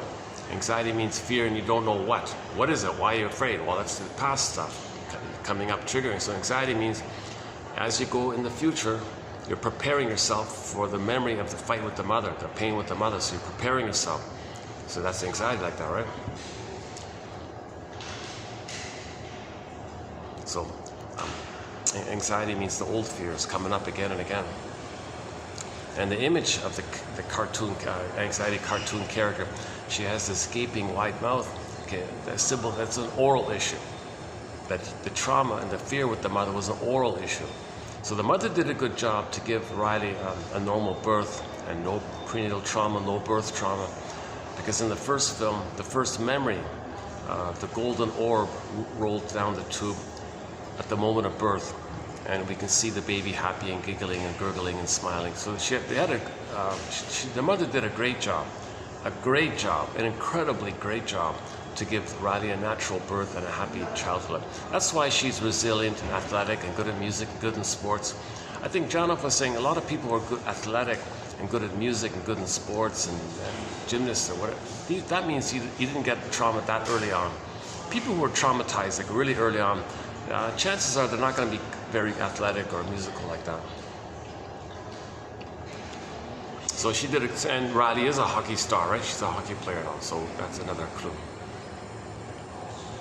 The issue is post-birth, and we can kind of see the mother's personality. It's kind of hard to see her being a loving mother, right? Like she probably gave the bottle and the schedule, and she seemed kind of narcissistic, a little cold herself, right? So it's easy to see that Riley wasn't mothered in a lovingly warm way by her mother. Okay, so anxiety is the console, and the image of anxiety is linked to oral trauma with the hints, the gaping mouth image. And she got the little baby teeth. The cartoon character has the baby teeth, meaning the trauma took place in those early weeks and months when the teeth just start to come in. Come on, a 13-year-old has full teeth, but the cartoon character only has baby teeth. That's baby, so baby time trauma early on, gaping mouth, oral trauma, oral rage, oral greed. Okay, the breast wasn't a loving breast. That's the boredom. The breast was an envy breast, hence envy's at the console. Now, they got the fourth character was embarrassment. It just means the physiological response of when you're reminded of being defective and didn't save your mother, all that stuff. Anyway, it takes time to run through that whole thing. So we did it fairly recently. One second. Okay, what's next here?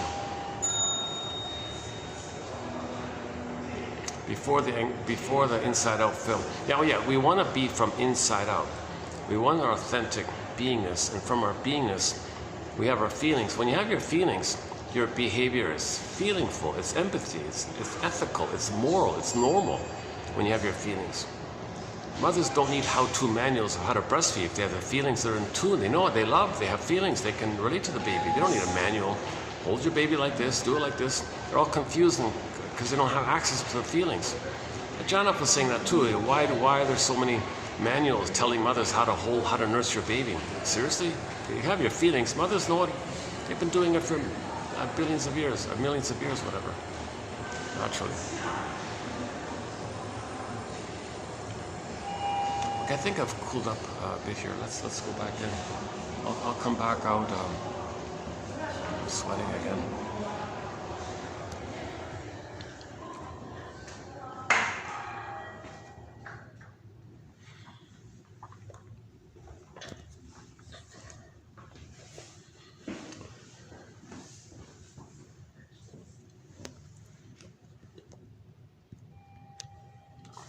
And now a key point about trauma is that we repeat looking for that love. But post age 3, you're only looking for symbols of that love, so it never works.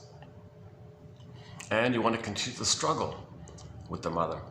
But nobody in the present past 3 is your mother, so we're not making sense like this. So we're transferring the past to the present.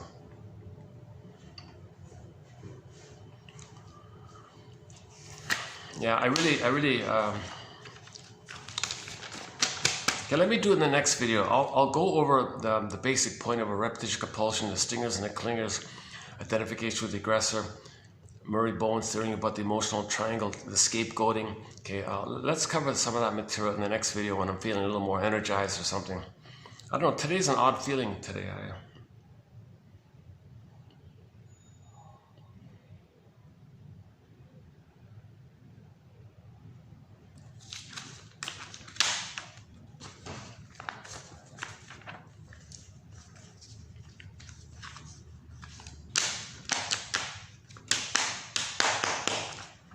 Did you ever have that experience? You woke up kind of too early and you want to go back, but something keeps you awake and you're trying to go back and you're kind of groggy. I want to go back, but something keeps me...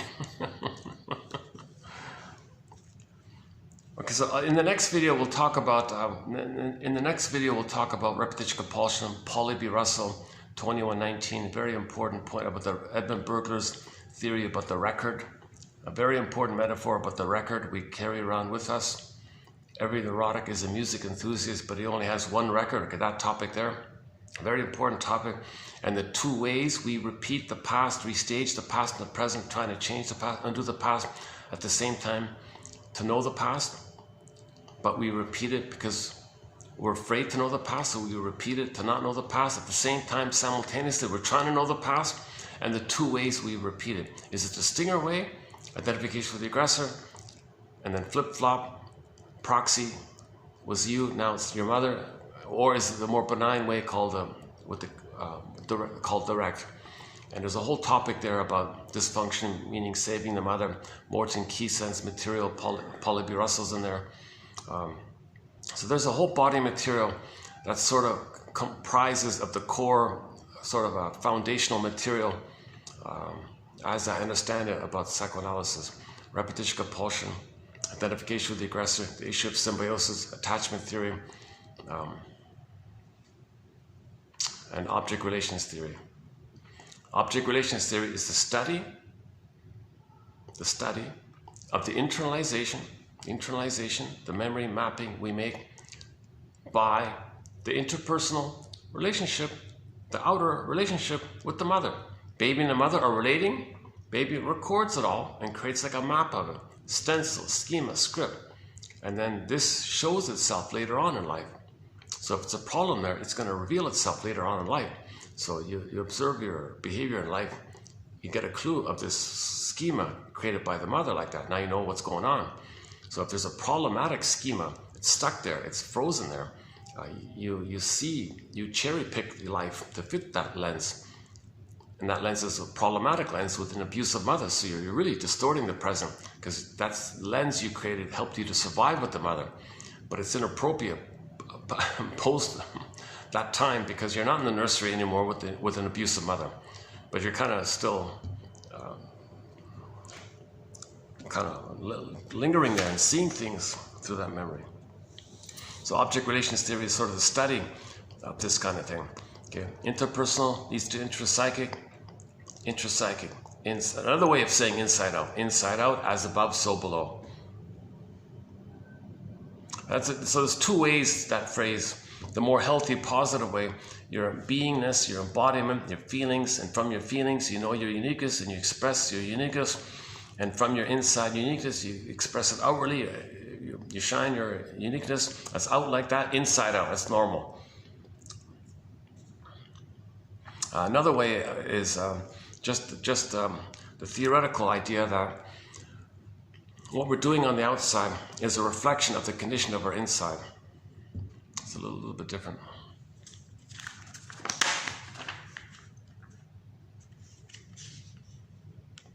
How are we doing here? What's the time here? 4:22. Look at that. This is only 1 hour. This is only an hour and a half. And I feel like I've been talking for 6 hours. That's a sign to me. When I'm feeling refreshed, I can speak for 8 hours and it feels like 2 hours. If I'm feeling a little sleep deprived or something, a 1 hour video feels like 7 hours. It's funny how our perception of time alters depending on our ego and how much stress we're feeling. It's funny about that, eh? So that tells me right away I'm not really in the best of moods. If this one and a half hour video feels like I've been doing this for 8 hours, that's really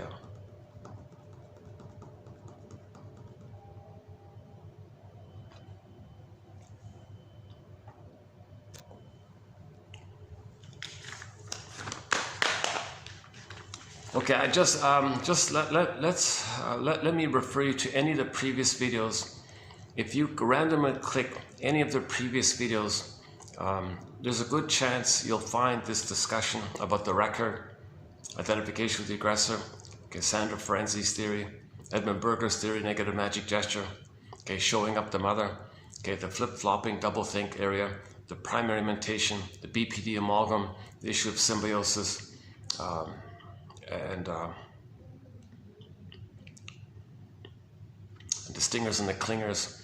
the slogans of the stingers, the songs that the stingers like, okay, the relationship of two stingers and how they scapegoat a lot, and the relationship of clingers, whether they're conscious or not. Okay, this whole topic, and what if a stinger marries a clinger? Oh boy. So this whole topic, that's sort of the core of it all. You'll find a 1 hour, roughly a 1 to 2 hour discussion of it in most of the other videos. So in this video here, let me just get through this video here. Let's just run through today's quotes here. This will be the last of 3 votes of the last of 3 videos of miscellaneous quotes I've had lingering around. So we've done a lot of excellent, really excellent material. Janoff, okay, BPD, anxiety, Henry Hart's one-liners.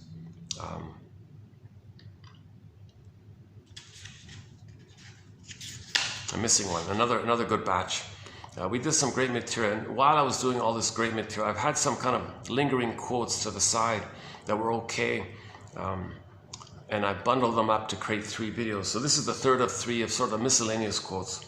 So let's run through these ones here. Okay, let's begin with this one here.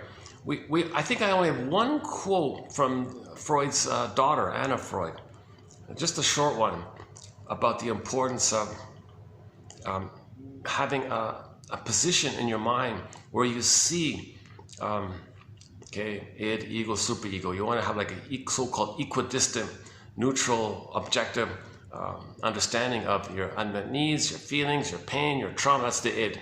Okay, how you're handling it, how you're coping with it. That's your ego. And then the superego, that's your false belief that you didn't save your mother. And and that voice reminding you, did you save the mother? No. Did you save the mother? No. So this criticizing, you're always being blamed that you didn't save the mother. Okay, once again, the baby thinks that, so everything's love or a cry for love. So when the baby comes out and the mother's not loving him, it's as if maybe the baby says, oh mother, you're not loving me. Oh my God. This is a disappointment here. So you're angry and all this, and you're misattuned, and you're disturbed, you're not loving me. Well, everything's love or a cry for love. All right, mother, you're crying for love. I'll interpret your hate and your anger and your cynicism and your upset and your disturbance. I'll interpret that as a cry for love. So I'll save you, mother. Don't worry, mother. I'll save you. I'll cure you. I'll heal you. I'll make you be a loving mother. I'll fix you. You know, I need a loving mother, so let me fix you. Then I'll have a loving mother. So I'll save you. So he thinks it's his job. Magical thinking. Thinks he's a God. Thinks he can do anything. He thinks he'll save the mother. Nonsense, of course. He's going to fail. He feels guilty. Oh, I feel guilty. Is it because he's defective? Unconscious shame, not good enough to save the mother? He failed in the task because he's no good? Unconscious shame and then the unconscious guilt. He feels pretty badly like this. So there's a memory of this. If later on he wants to be himself, the memory called the superego says, hey, you want to be happy in all this? Wait a minute. Did you save the mother? You know, you didn't, did you? You're not going to be happy. Oh, come on, superego. Come on, past voice. Come on, memory voice of this. I wasn't supposed to save the mother. Well, no, well, if you can really convince me, fine, but in the meantime, you don't believe that. You still think it's your job. You're loyal to her. You didn't mourn the loss. You didn't mourn the loss of not getting the needed good mother. So you're still bound to her because you need her. Oh, I see. So you mean I got to forgive her first before I can love life in the present? Now you're getting somewhere. So until you forgive the mother, you're going to be loyal to her, trying to save her. Now you can't save her, so you feel guilty all the time. That's like the superego. So you want to, or simply hating yourself because mother hated you. That's also the inner critic superego like that. Another version of it. Okay, so you want to, so she said, you want to like see 3, like put 3 on the table. Your unmet needs for a secure attachment style, your feelings around it, okay, your rage around it and all that. Maybe the rage went into the body, psychosomatic symptoms. That's all id stuff. Psychosomatic symptoms, your anxiety, that's all id stuff. Now, the ego is how are you coping with the pain? Like what excuses are you making? What rationalizations, what excuses are you making? What defense mechanisms are you using to deal with all this unmet? Psychosomatic symptoms and the excuses you make around it that make you unaware that the psychosomatic symptom like the lies you tell yourself that the psychosomatic symptoms are not about unmet needs. That's ego stuff. So id, ego, and then the critical voice telling you, you didn't save the mother, did you? Okay, now the hate part is the way the mother treats the baby, the fusion sets in, he hates himself the way the mother hated him. That's the inner critic, always hating him, criticizing him, hating him. So hating himself, if the mother hates him, he hates himself. That's also known as the inner critic. So you want to have those three on the table and kind of step back a little bit. Okay, id, ego, superego. You want to like look at the three like that and kind of like try to figure things out here, like a little, whoa, like what's going on here? Like a table like this, right? You want to put 1, 2, 3. You want to put them on the table like this, and you want to sort of just look at them all and study them all, and figure out what's going on, kind of thing. Find some peace and harmony within. Inner peace. We want peace of mind. Okay, Boston's song, peace of mind. All I want is my peace of mind. So you got to get peace of mind, and you got to look at the id, ego, and the id, and you got to get the three brain, get the three kind of work, getting along with each other, like a rock band on a stage, getting along with each other, right? Like pick your favorite trio on stage, right? Yeah, so in its heyday, Triumph was an excellent rock trio, right? Rick Emmett, Gilmore, Mike Levine, right? The bass guy. Follow Your Heart, and Young Enough to Cry, Tears in the Rain, Spellbound, Mind Games. What is it? Lay It on the Line, Hold On, Fight the Good Fight, I Can Survive. All these fun songs. You know. Generally positive, kind of upbeat, kind of pop rock songs, rock songs. Rick Emmett says Triumph's music was a blend between Journey and regular hard rock, sort of in the middle, like that, melodic hard rock or something. But the three of them got along. When they're on stage, three guys on stage created some pretty good music. So imagine that as a metaphor. We want the three on stage, or the three on this table here, okay? Id, ego, superego. We got to study these three. So that's what Anna Freud said. That's her main message. That's the only quote of hers we have. So this is our second quote of hers. Now, I don't have any quotes from her father, her famous father, because of the perverted, disturbed English translation of it, so it's completely out of it. I only have quotes from German, mostly German authors who say what Freud said. If a German native German-speaking shrink says Freud said such and such, those quotes all include, like if Karen Horney, Edmund Bergler, Melanie Klein, Margaret Mahler, if they say Freud, they all include those quotes. But the perverted English trend, we got none of it, zilch, not one. I'm not touching. I'm not going.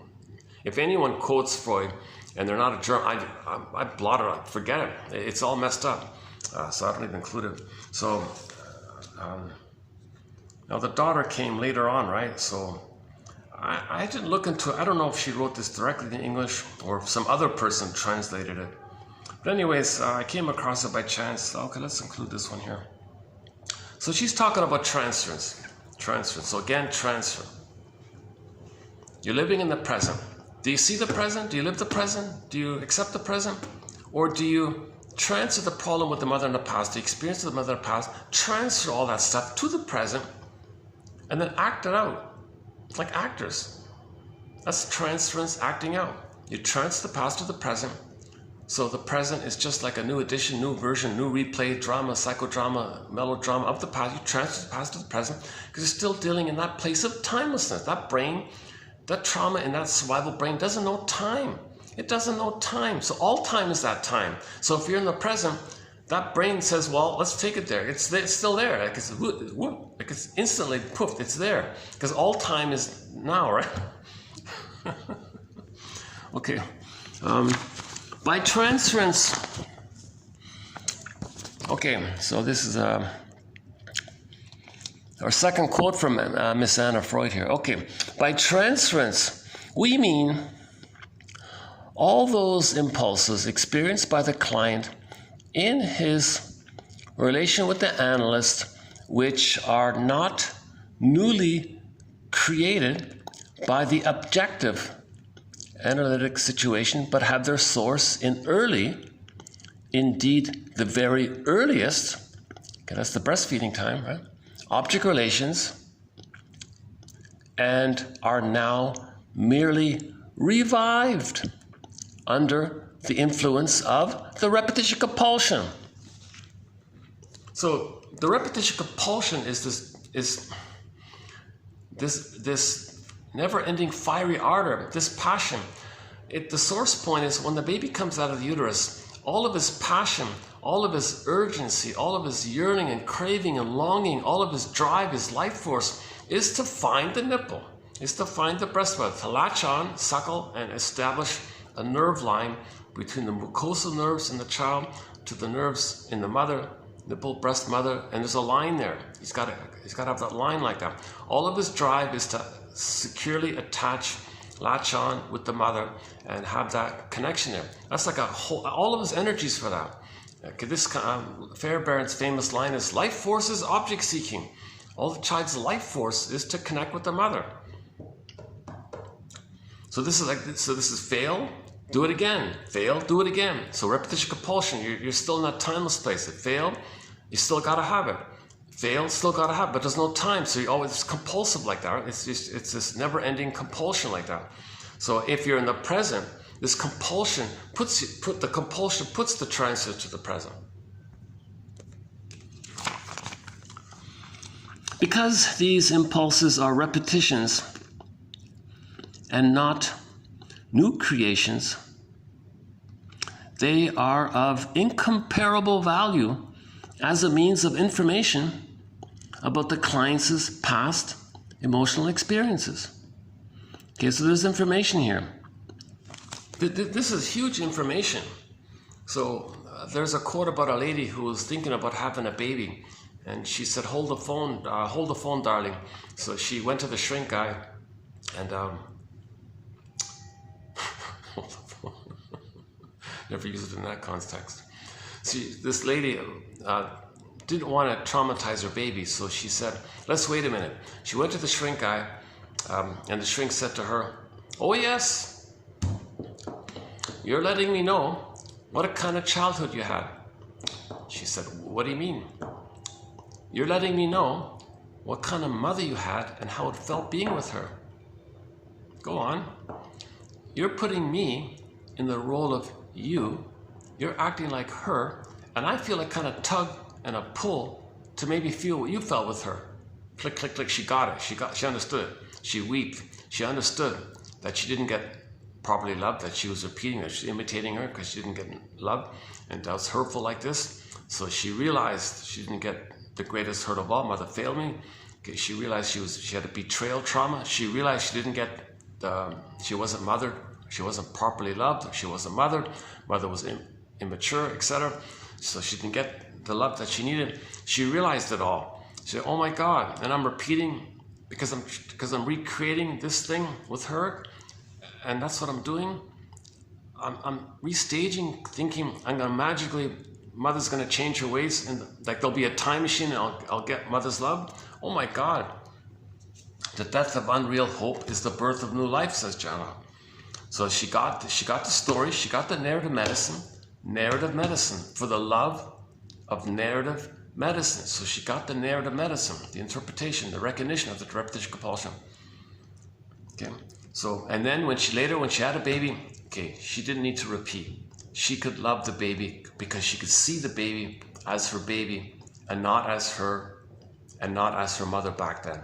She could see the baby as her baby, not as her or as her mother. Okay.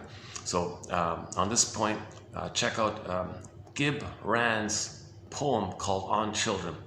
Okay. And then Ogmandino's poem, Nature's Greatest Miracle, the scroll marked number 4, the first part mainly, or Virginia Satir's poem, I Am Me. So she saw the humanity of her baby. Okay. There's a book entitled Babies Are Human Beings. So she felt that, she understood that, and she could be a mother for the baby. She could do it because she got the story and she didn't need to repeat. When you get the story and when you remember, you don't repeat. If you don't know the story, if you don't remember, you repeat in an attempt to. So let's say she didn't go to the shrink. Then she would have had the baby. Then she had the baby. Oh, new situation. Okay, she's going to transfer her past to the present. So she'll cast her baby in evocation of a proxy. All right, baby, I'm going to replay my past.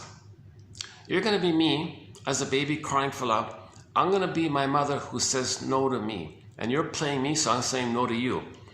That's my attachment to my mother. That's my connection to my mother. That's my loyalty to my mother. At the same time, baby, I need to see you as my mother so I can be me and fighting with my mother. So you're going to play both, baby. You're going to play me, who I shame, and you're going to play my mother, who I hate. So I'm going to hurt you and hate you, baby, because my mother did that to me. So she didn't need to do that. Now, the poor baby can't do what the shrink did. The poor baby can't say, hold the phone, mother. I'm not you from the nursery, nor am I your mother from the nursery. And you think this? Are you psychotic or something? So this is in the primary process mentation. These attitudes are called perverse thinking, or psychotic thinking, or psychosis-like thinking. Again, Alice in Wonderland. It's not normal thinking. It's mad in there. That's instant. That's what that means.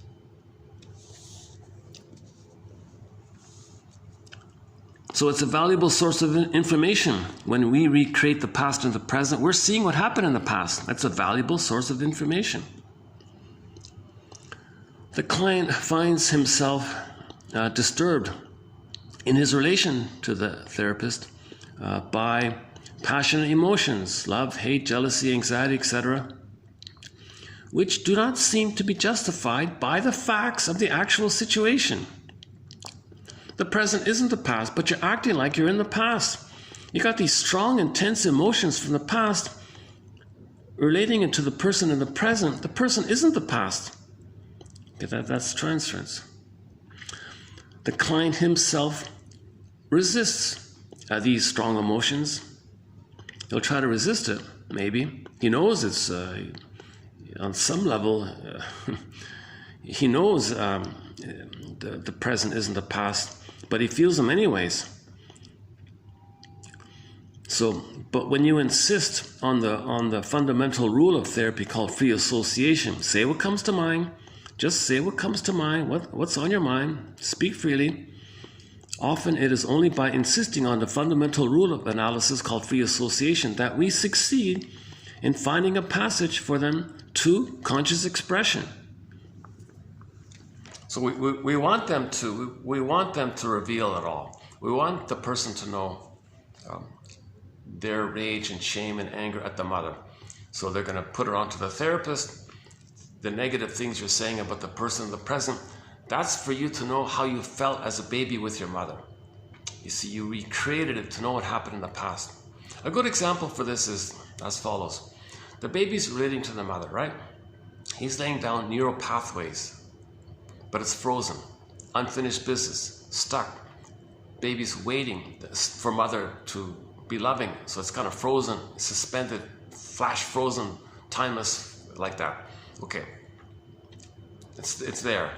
Okay, he develops a mask, goes through life with the mask. One day, while he's wearing the mask, he sees a woman somewhere, or a man, okay? He sees, well, let's say it's a fellow, okay? Let's say a fellow sees a woman, and that woman has the same psychology as your mother, okay?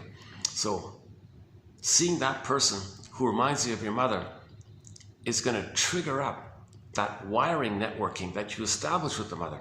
Now, that's all flared up now. Now, embedded in that wiring network with the mother, embedded in it, is the blissful oneness. There was a blissful oneness before it got frozen and painful. So when somebody in the present reminds you of the mother in the past, you're reminded of the wiring with the mother. Embedded in the wiring with the mother is the blissful oneness. So now you feel, wow, now you feel that excited feeling that you don't remember, but it was there. It just comes up now because you're older now, you experience it, it's flared up. So the person in the present just flares up the wiring with the mother in the past. Then you say, oh wow, you're the one, you're my first, you're my last, you're my everything. You're everything, you're the one, I've been looking my whole life for you. No, you've been looking for that person to find out how you felt with the mother. Okay, this is called transference love. You're going to transfer the mother or see the person in the present as an emotional reincarnation of the mother in the past. So you're going to transfer the mother in the past to the partner in the present and attribute or assign that blissful feeling with the mother to the partner in the present, even though you just knew them for 2 seconds. You know, you see them across the room. Whoa, wow, that's it. I'm going to marry that one. You know right away, kind of. That flares up the mother. Okay, for the baby, the mother is the first, the last, the everything if there's trauma. So if somebody reminds them of the mother, oh, you're the first, you're my last. Okay, I'm talking Barry White's famous song. You're my first, you're my last, you're my everything. So now you're going to be disappointed. That person in the present cannot resume what the mother should have done. That person in the present cannot invent a time machine, take the two of you back and change the past. So you're going to be disappointed. Your great illusion will become disillusion. You'll be disappointed. Then you're going to be angry at the person. You betrayed me, you misled me, you lied to me, I feel hurt. How can you hurt me like this? Oh, you're so cruel, don't be so cruel. Or you're a heartbreaker. And all these negative things you're saying about the person in the present. Morton Keysen says, take it to the source. You created this whole thing to know how you felt with the mother, right?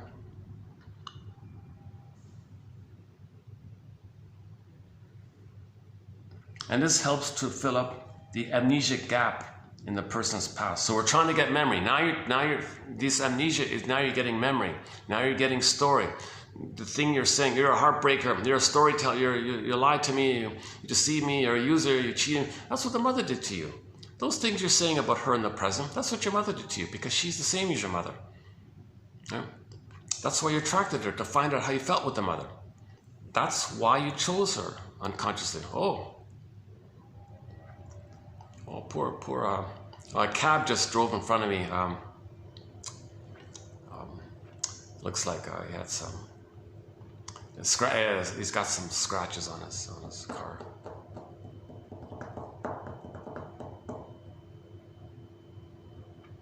Just looked like a cat scratched his car or something.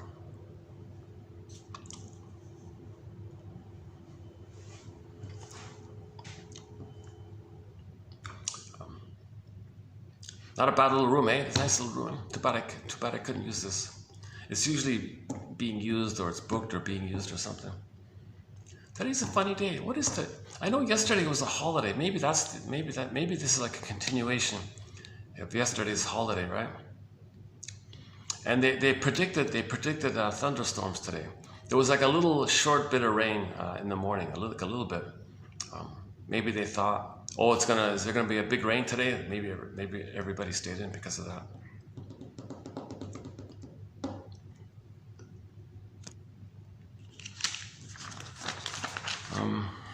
Okay, back to Miss Freud here.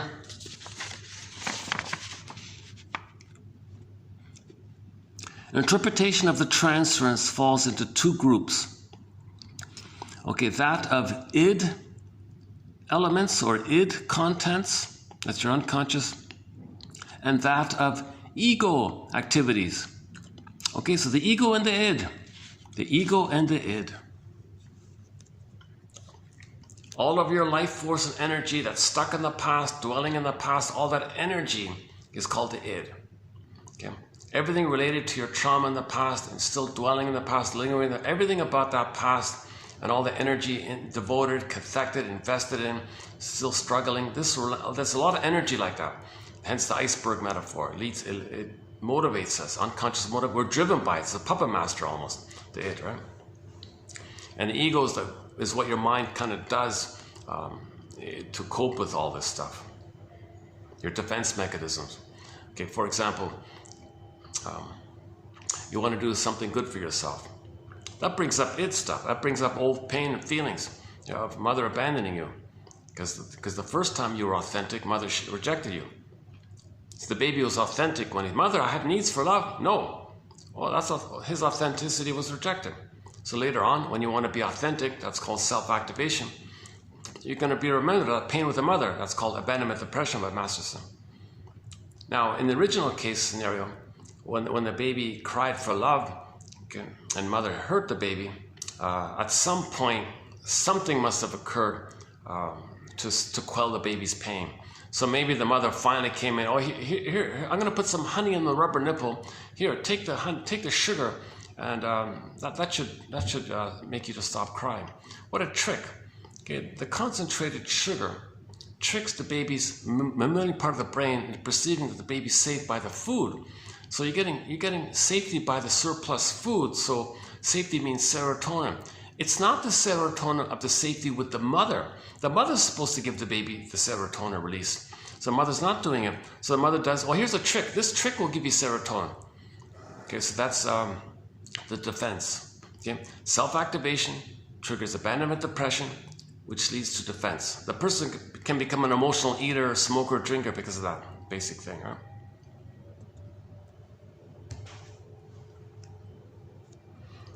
Okay, so that's the ego. The ego. So the ego is you run for a drink or a cigarette or some cookies or something. Okay, the id was the abandonment depression.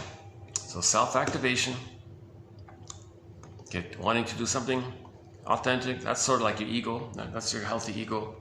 It's going to bring up all the pain in the past. That's the id. And then your ego says, oh, well, find some way to deal with the pain of it. Manic, be manic. Sometimes the body does it. You get a psychosomatic symptom. You can distract yourself. So there's lots of ways, lots of things we do to make us unaware of the pain of being reminded of being unloved, right? So Martha Starr calls it the ego and the id statement. So the ego is the reasonable side of you, right? Like your conscious mind side of you. What you as a person are doing with your pain. The pain is the id. What you're doing about it is the ego.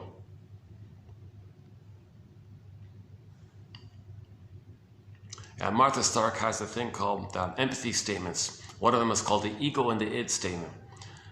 On the one hand, or even though you know such and such, that's your ego, nevertheless you find yourself feeling the id, like you find yourself triggered. So, I'm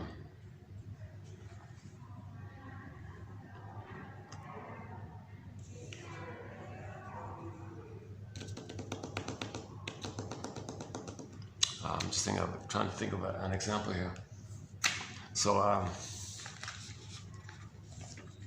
okay, so I'm sweating already now in this room, right? So, although I know I'm baking here, I'm sweating soon, nevertheless I find myself still sitting here, being lazy, not going to the AC place. So the reasonable part of me knows, come on, go out, get some AC. But the id says, no, I'm tired, I'm childlike, I'm lazy, I just want to sit here, I'll deal with this. Who cares about the sweat? I'm being lazy. That's the id, right? So the id is your childlike kind of thing. But the reasonable side of me says, no, you're sweating, doesn't look good on camera. Come on, cool off a little bit. And then I make excuses for the id. Well, maybe others will come in if I go out. Others will use the room while I'm out. It's called rationalization. It sounds reasonable. It's reasonable. Somebody might come in, but you're just using it to make you to do the id's bidding kind of thing. The id says, no, just stay. I don't want to get up. But the ego says, no, come try to be more of an adult. Try as best you can, bit by bit, to be a little more professional in your delivery. You got a nice new shirt on, so that's good, okay. But the sweat doesn't look good. Oh, this was on sale. Yeah, look at that here. Not a bad little shirt, huh? It's a good price. One of those bargain bin type of things.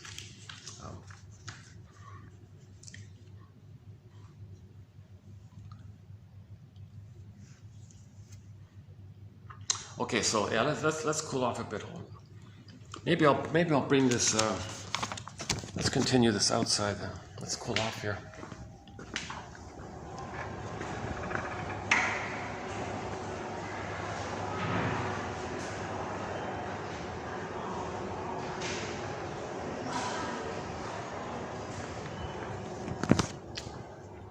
Actually, if I leave the door, she left, so that if I leave the door open, maybe I can.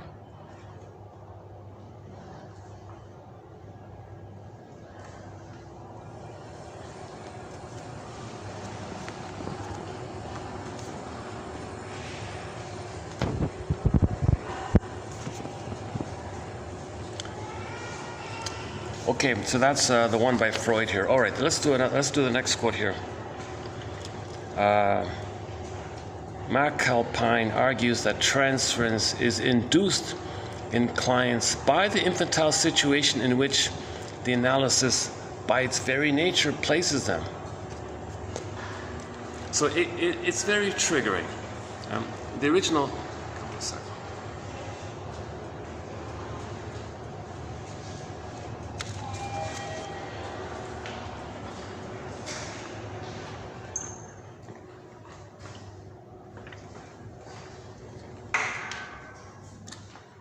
I'll go back on in a minute. So the original situation was the baby was in need of help, passive, in pain. The parent has the power and all this. That's the original setup. Okay, now the client goes to the therapist. He's in pain, needs help. The therapist is knowledgeable in all this. So it triggers up that childhood scenario. Child, mother, okay, client in pain, knowledgeable doctor or whatever. It kind of triggers up the past. So that setting, that setup resembles the past. So it's going to be easy to transfer the past to the present because that setup resembles, it's a simile, it's analogous a little bit. So it's going to easily come up like that. So the situation kind of brings it up. It's induced naturally. So that's maybe part of the benefit of the small room, okay, shrink, client, two people. It's a two people issue. Baby and the mother is a two people issue. That's why these early kind of traumas, you can't solve them in group therapy. These earlier traumas, you have to do it in two people thing because there's two people trauma. It is the affective, it is the emotional component of an interpretation that embraces the client, not just the intellectual insight. Yeah, so that's this we know already. So okay, so these insights we're getting, we may get little ahas in all this, and sometimes there may be an emotional knowing by it. If you get the emotional knowing following the intellectual insight, oh, you're good. Right? That's the firebird. The firebird. In the egg, the firebird. Hop on the back, ride the firebird. That's the emotional knowing. So if you get, most of the time, the insights are just interesting, curiosity. You leave it alone kind of thing and refer to it. And maybe later it leads to an emotional knowing. So that also can take away. But ultimately, we're looking for the emotional knowing. The emotional knowing is the healing. We've got to emotionally know the inside, not just cognitively know the inside. Cognitively knowing the inside, okay, that's part of it. It can facilitate the eventual emotional knowing of it.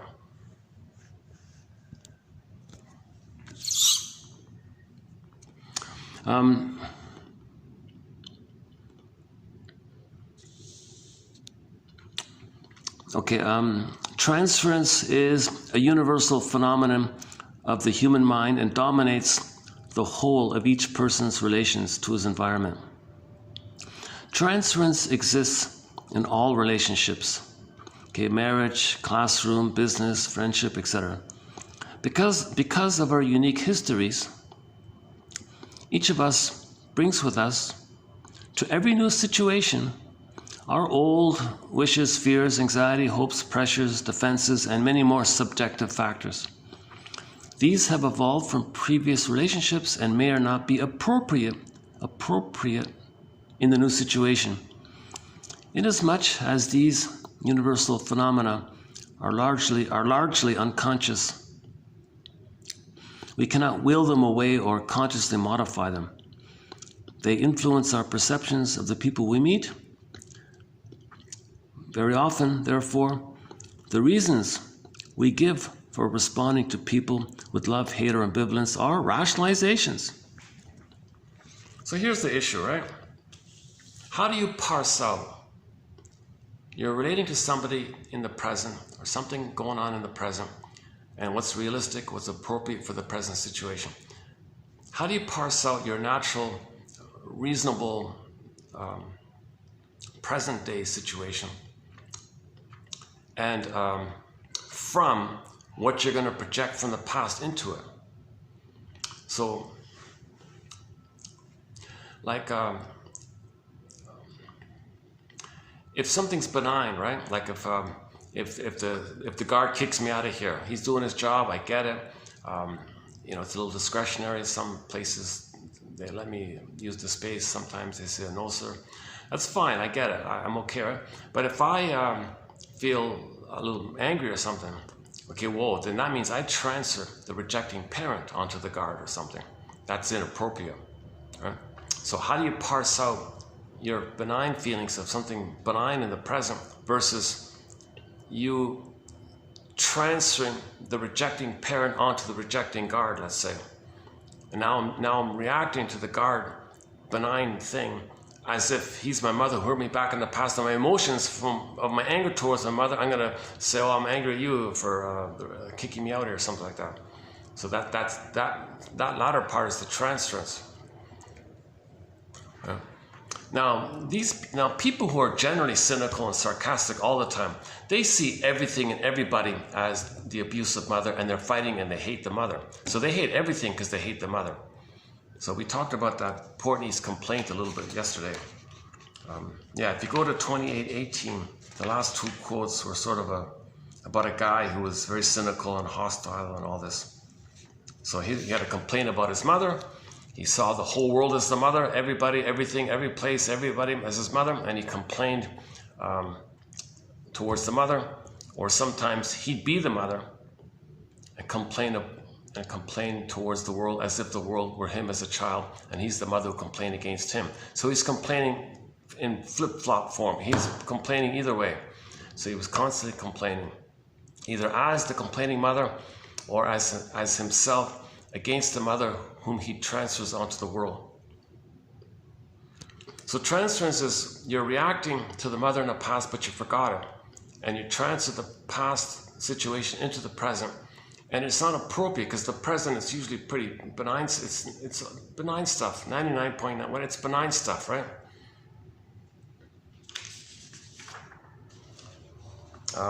Usually it's like my example, I think the call center, when you get like a service on the phone, they got to ask you all these questions and all this. Well, they're doing their job, you get it. A little annoying maybe, but it's not. But if you're like really angry by that, okay, then you think, that's my mother with all these demands and questions and interrogating me all the time. Why are you interrogating me? Well, I did nothing wrong. So if you're having these childlike feelings, I did nothing wrong. Why are you blaming me? Why are you accusing me? Well, that's what the mother. No, she's just some clerk who's reading a piece of paper. Her job is to read the thing and do the checklist or whatever it is. Just doing their job. But suddenly you're acting like the emotionality with your mother. No, mother, I did nothing wrong. I'm not guilty. Why are you blaming me? Why are you criticizing me? I did nothing. And you transfer that to the benign call center clerk or something, right? Now, at the same time, the call center clerk's a human too, right?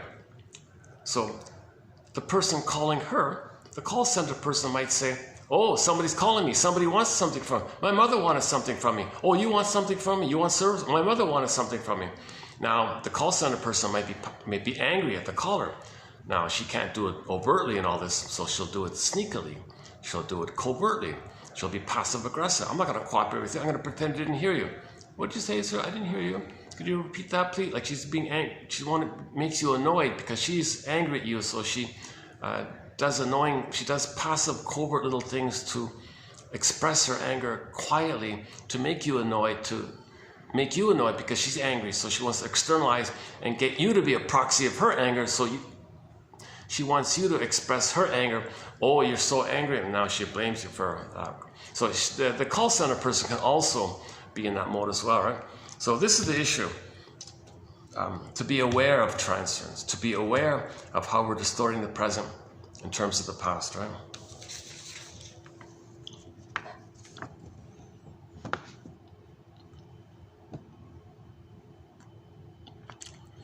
And yesterday's quote was sort of a continuation of it. Let's see. Transference contains an element of distortion to the extent that one misperceives aspects of a relationship in accordance with one's inner state of needs, desires, fears, drives, attitudes, etc. That's a transference reaction shaped by distortion, misperception, or unrealistic expectations, thereby constitutes an illusion. To some degree, transference occurs in all relationships. The psychoanalytic situation in particular exerts a strong pull toward the development of transference phenomena, as we said before, as Esmond said before. And the exploration of these reactions is deemed to be the central to the treatment process. All right. So that's the communication. We're learning about the past due to the repetition compulsion, transferring it into the present. Okay, traditional shrinks have emphasized the repeating of earlier feelings, fears, and need states as a central component of transference reactions. Otto Fenichel, 45, describes the core of the therapy work as involving the analysis of the repetition of previously acquired attitudes toward the analyst. In his definition of the transference, the client misunderstands the present in terms of the past. Yeah, he misunderstands the present in terms of the past, and instead of remembering the past, he strives, without recognizing the nature of his action, to relive the past and to live it more satisfactorily than he did in childhood. So that's when it really goes awry. It really goes awry. Okay, let's do the call center one.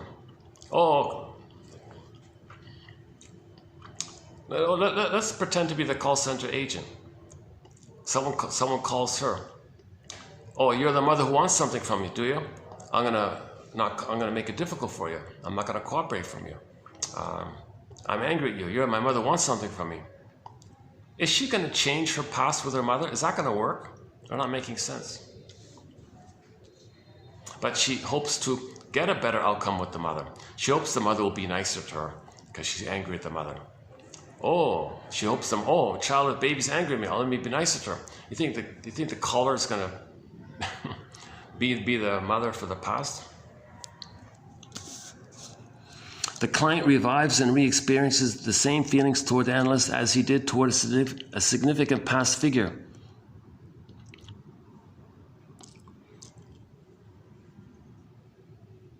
Okay, and there's more. Yeah, so that was yesterday. Let's just go back to today's ones. Okay, resistance or defense mechanism, trying to ward off potential emotional pain. Okay, this is an unconscious operation of the mind that the client feels forced to use to protect himself. So just a little empathy. Anybody who's engaged in defense mechanisms, they're dealing with pain that they're trying to ward off. They're trying to quell, repress, deny, be unaware of. So anybody engaged in any kind of defense mechanism, rationalization, excuse, lie, survival anxiety, they're feeling pain underneath. The guy who reaches for the cigarette, he may not even know that he's in pain. He's reaching for the cigarette. The cigarette is a tranquilizer to numb the pain, to trick his brain to send him endorphins. Endorphins numbs your pain. He feels pain, doesn't know it, reaches for the cigarette to get the endorphins. So he's in pain when he does that. The guy reaching for the cookies, he's lonely. He's reminded of how he wasn't comforted by the mother. He wasn't comforted, so he looks for comfort foods. Clients respond to their therapist's interventions, like what they say, their interpretations, their clarifying statements, or their questions, or their comments, or I don't know why they call it interventions. Like just when they speak, right? Like whatever they do or say, they call it intervention. But it doesn't mean it the way you first think it means when you hear it. It's just simple. Okay, so in other words, clients respond to their therapist's words, let's say, in terms of their transference. If a client loves the therapist, the client will be inclined to accept most of the therapist's interpretations. If the client hates the therapist, even the most neutral question by the therapist will be suspect. Yeah, so look at that, eh? Sometimes they ask a benign, neutral, innocent kind of question, and the other person is like really suspicious of you. What do you owe? Okay, because they're angry at their mother, and they put their angry mother on you, and they think you're the mother asking something, wanting to be suspicious. See, that's transfers.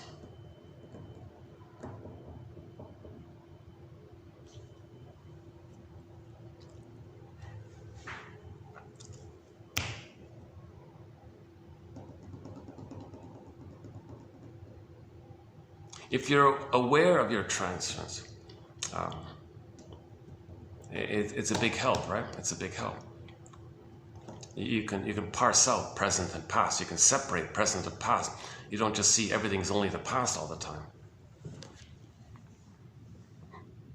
Now, once again, the false self understands the present. The mask, the persona, understands the present in terms of getting PhDs and we can drive a car, we can do stuff with the false self. We're talking about this feelingful area, the needs area, the quest to heal and to get back our authentic. We're talking this inner life area. That's still timeless. That's timeless. That's what's being transferred all the time.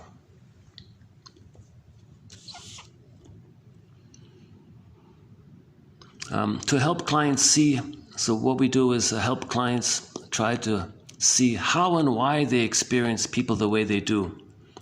Does one client argue with the therapist almost every time the latter says something? Yeah, look at that, eh? Like the moment your friend says something, you're already fighting with them. Well, that's transference.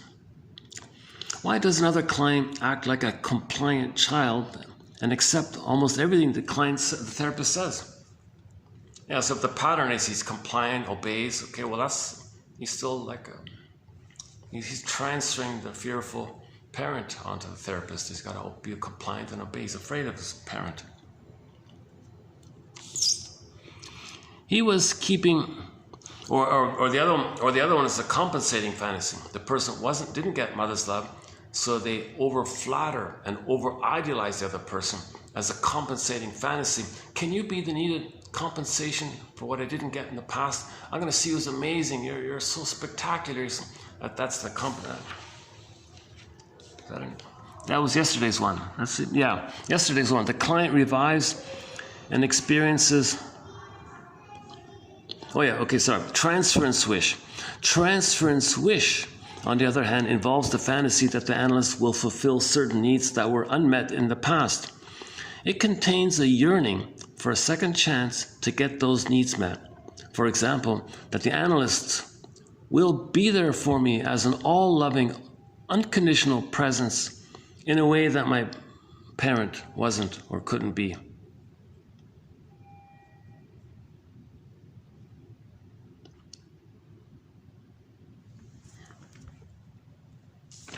Okay, back to today's one.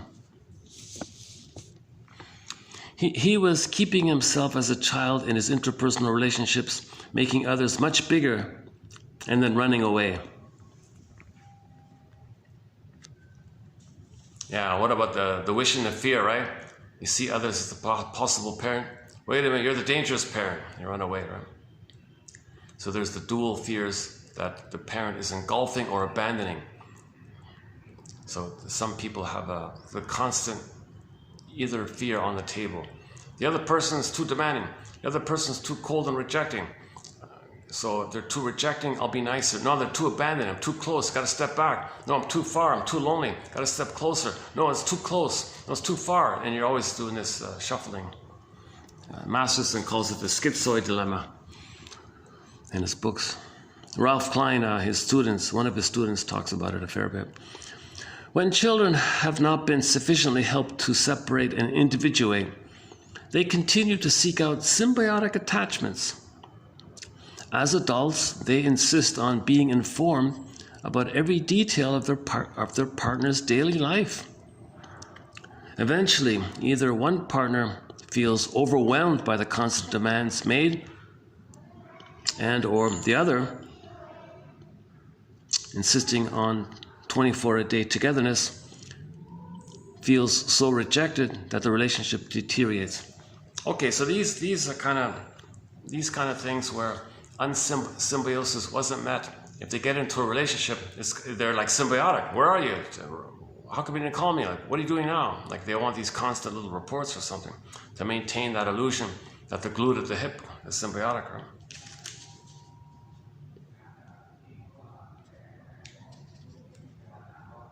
So children who didn't get their symbiotic needs met and to find themselves, they may still seek it in their partners. That's called romantic love, passionate love, fully droit stuff, right?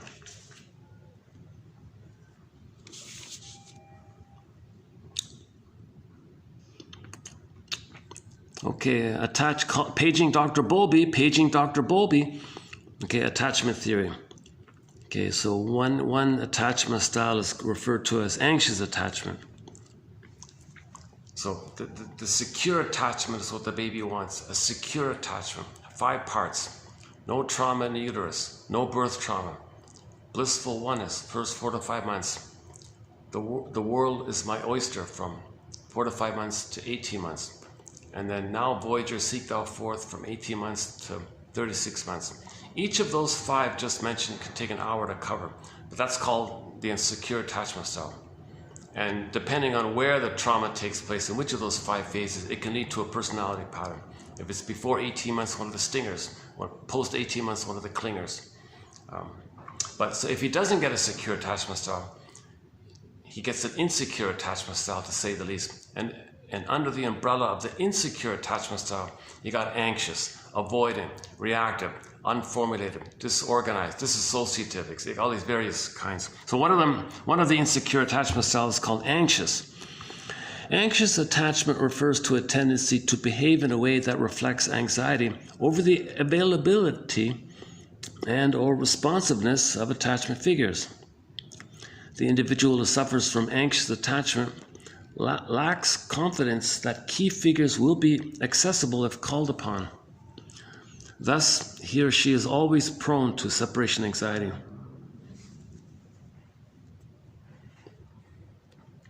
As I understand it, the mother maybe she gave the baby a little bit of love. It wasn't enough. She abandoned too much. So there's immense separation anxiety because the baby never got that experience of internalizing enough memories of mother being there. So they carry this into other relationships. Oh, don't leave. Are you? And this is one synonym for this is preoccupied. So they're preoccupied with people. They're preoccupied. What are they thinking about me? Are they going to leave? Are they going to stay? And you're preoccupied constantly with this anxiety. Did I say the wrong thing? Are they going to leave me? I should have said this. Why did I say this? Maybe that's. Are they going to leave me because of this? If I say this, will that be better? What will improve the situation? Why are they calling me back? Let's say you're anxious like this. So this anxiety implies, I think,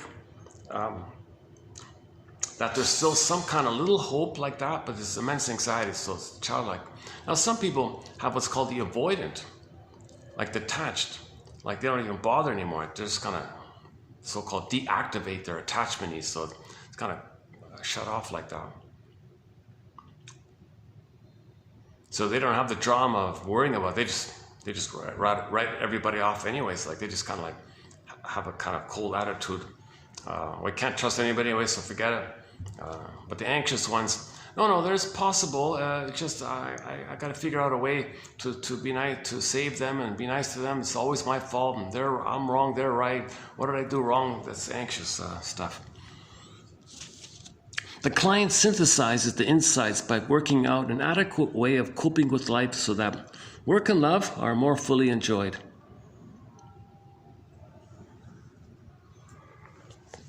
So if analysis doesn't lead to synthesis, it wasn't an analysis, they said.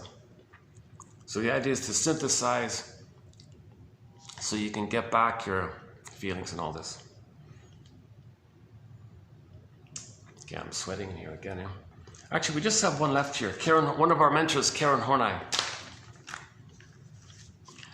Let me discuss the Peer Gynt story further another time. But there's a story by a guy named Ibsen called Peer Gynt. There's even a park called the Peer Gynt Park. And in that park, they got statues of the various characters in the play, in the novel, right? And most people have heard about Edward Grieg's music to the opera, to the Peer Gynt opera, the music about the troll in the mountain. It's pretty good. Oh my God, I forgot about this. Yeah, the best film version of the Peer Gynt story, in my humble opinion, if you can find it, is the one done by, I forgot his name. Oh, gee, it's been a long time since I mentioned him. I talked about it a fair bit a few years ago. Okay, it's an animation. It's a 30-minute animation called Peer Gynt. Now, it was originally done in Russian, so it's in Russian, but there are English subtitles. Okay, it tells the story very nicely, filled with music and color, and the translation is very good. In 30 minutes, you can get a very good feel for that story. Look, I think it's 1979 animation, Russian animation, Peer Gynt. I forgot his name.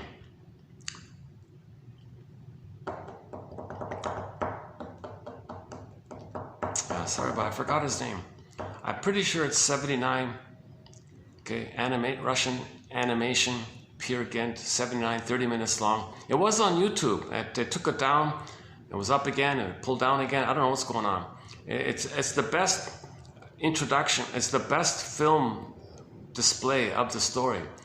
Oh my God, in 30 minutes, you really get a sense of the story. And then read Karen Horney. Does Rollo May talk about it? There's a book called The Cry for Myth by Rollo May. I don't remember if he talks about it in there. But anyways, Karen Horney talks about the Peer Gynt story. So Peer Gynt, it's just similar to the narcissist story, basically. Okay, so he was unmothered and unloved, a demanding, clinging mother, usual. So you wanted to escape. He was a Peter Pan syndrome. He was like a Don Juan, a playboy, similar motif. Okay, he was a womanizer and all this. So he spent his whole life searching for quote-unquote glory, not a healthy glory, like the status of him being on like a king or a god. Or he thought he was superior, above everybody. So he was didn't care about others, lack of empathy, selfish, greedy, very, very typical kind of greedy, selfish, narcissistic kind of character. Cookie cutter, narcissistic Don Juan type with excuses, very ambitious, maybe some people call him slightly psychopathic even in some versions of it. So he would always say, I gotta find myself.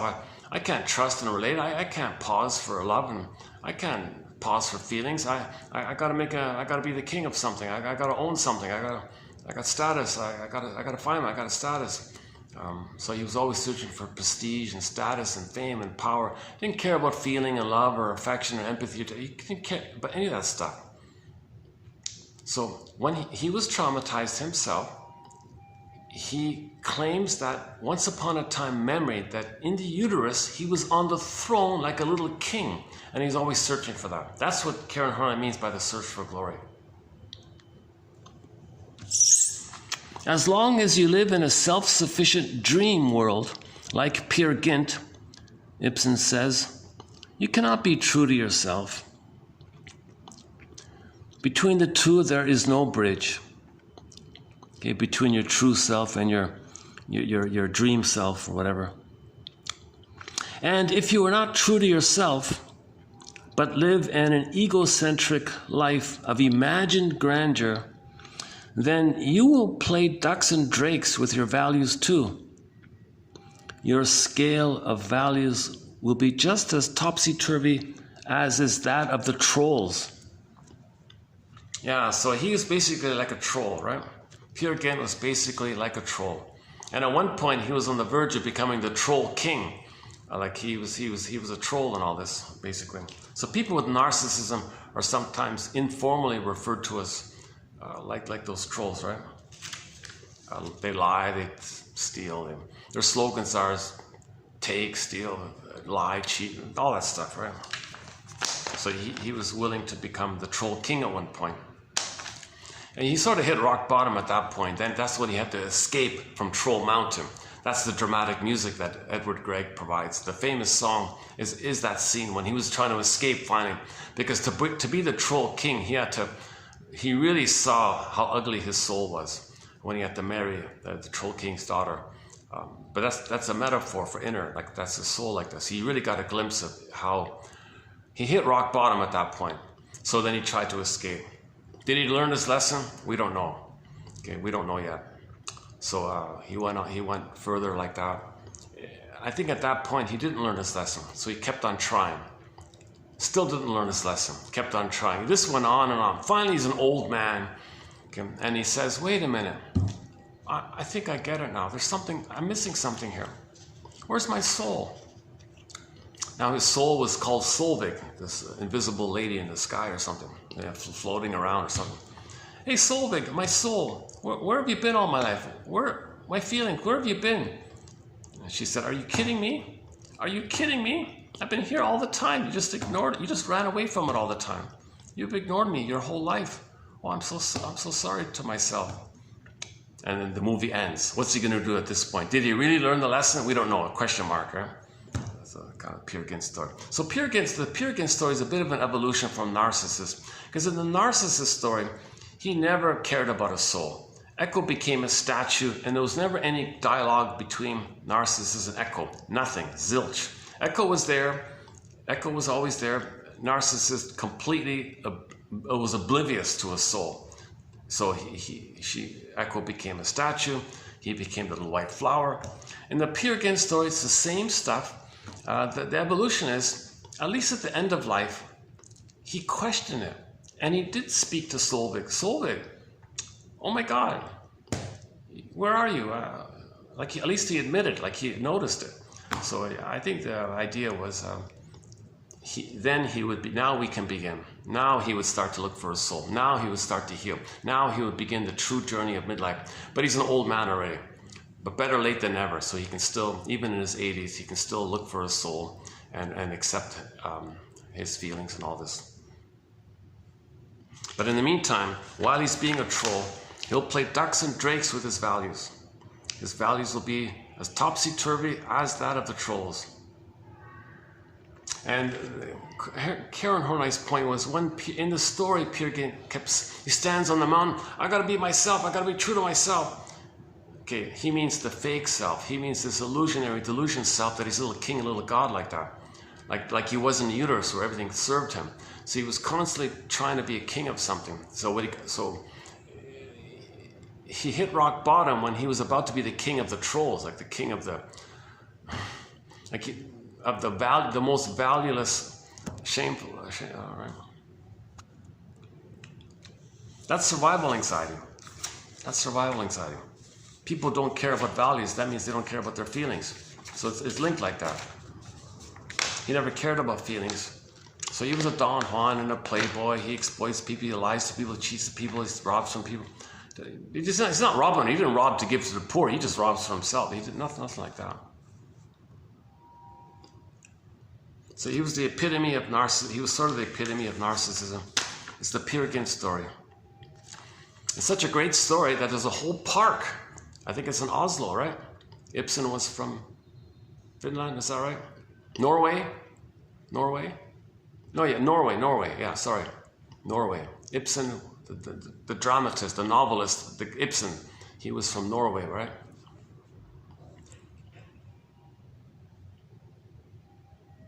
Oslo, yeah, Oslo. That's the capital of Norway, right? Oslo, yeah. You know, right, Helsinki is Finland. Yeah, Oslo, that's right, Oslo. So in Oslo, if I remember correctly, there's a whole park called the Peer Gynt Park. And you got Peer Gynt there, the handsome guy, right? And you got Solvig, this dreamy girl, this pretty girl somewhere, like Echo. And you got the troll characters, the Troll Mountain characters. And you got the suffering, guilt-tripping mother who guilt-trips her son. Do this for me, son. You serve me, son.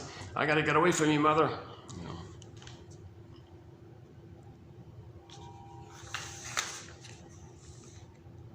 And sure enough, every time Peer Gynt got into trouble in his life, he would cry for his mother, Mommy, where are you, Mommy? They always go.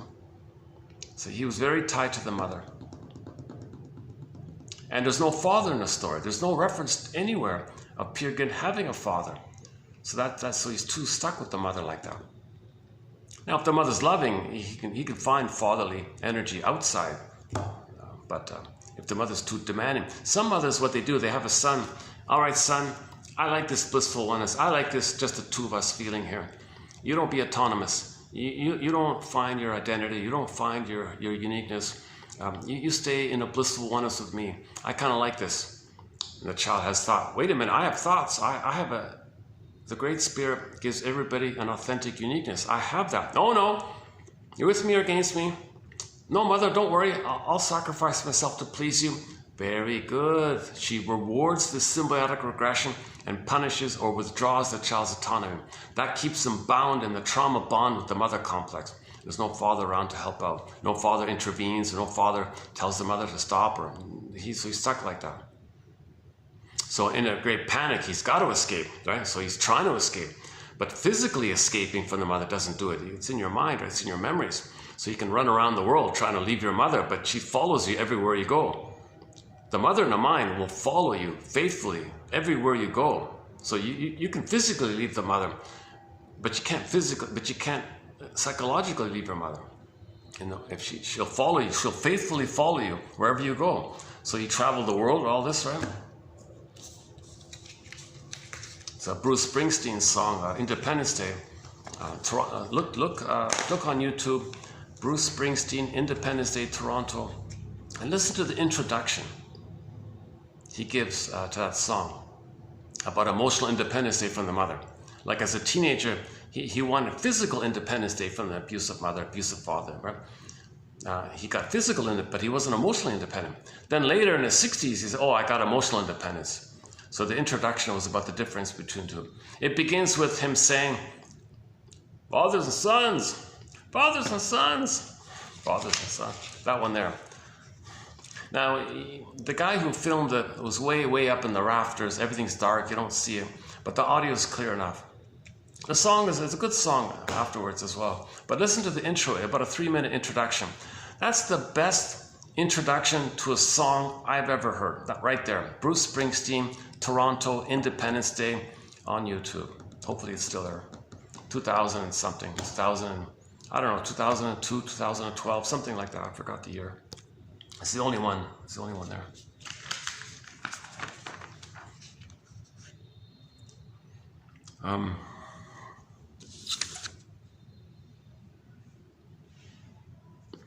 I'm kind of surprised that Robert Bly does talk about the Peer Gynt story, but he doesn't use the words Peer Gynt. He calls it the Swan Boy, like the Peter Pan syndrome, flying around. So but it's funny about that, huh? Why he didn't teach the public about the Peer Gynt story.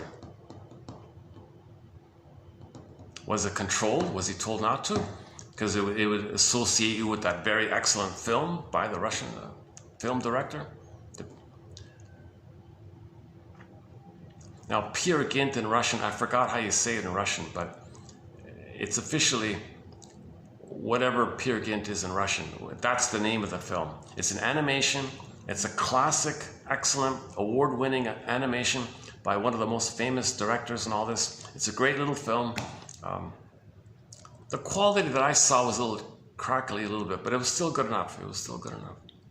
And then read Karen Horney about Peer Gynt, and put the two together. You'll get a good summary of narcissism. As long as you live in a self-sufficient dream, so Peer Gynt is in a self-sufficient dream world, right? Everything's for him, about him.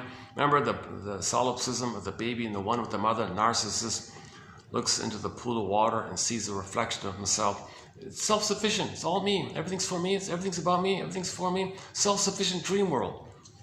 As long as you're in that kind of place, you don't care about feelings and ethics and morality. You don't have that. You need feelings to have ethics and morality. He doesn't have that.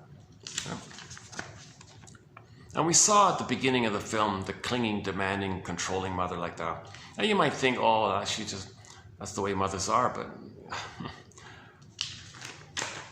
okay.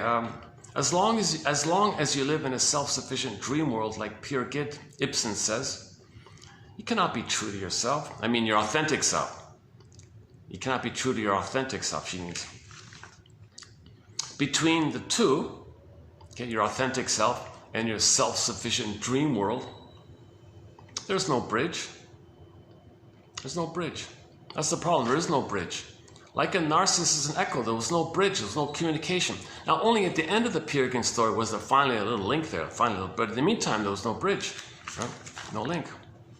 And if you're not true to yourself, but live in an egocentric life of imagined grandeur, then you'll play ducks and drakes with your values too. And he was doing that. He was lying and psychopathic in his slogans. Like some girl, like for example, some girl was gonna, on the wedding night, he charmed her away on the woman's wedding night, and right, had intimacy with her on the, and the husband, the fiance, freaked out and was chasing him. He didn't care. He just took off. Like that's the selfishness of him. He didn't care about respect for marriage or respect. So he's a playboy, Don Juan type, womanizer type at the same time. So he'll play ducks and drakes with values. He'll make excuses, ducks and drakes, topsy-turvy, like the troll. So he'll think like a troll, act like a troll. Maybe it's a little bit like the rules of acquisition from Star Trek. The Ferengi, remember the Ferengi in Star Trek, Deep Space Nine? Those guys had all these greedy little rules. Rule number 1, greed. Rule number 2, greed. Rule number... Basically, every rule was greed, or something like that.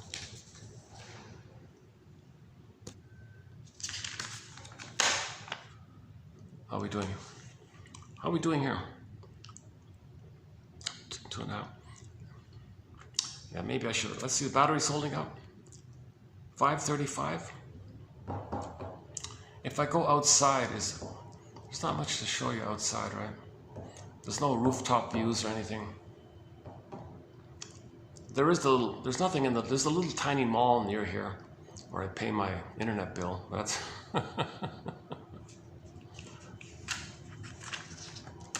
there's nothing there. Actually, you know, come to think of it, there is one little hotel, like a 3-star kind of. They do have like a little mini rooftop area. Actually, I've never been there, but I just peeked at it once. Should we just go over, just take a look, take a glance, just to see if there's any kind of view there?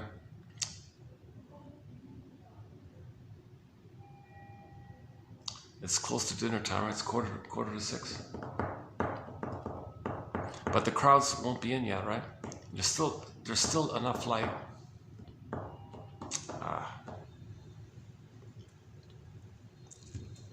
A part of me says, yeah, go for it, go for the walk.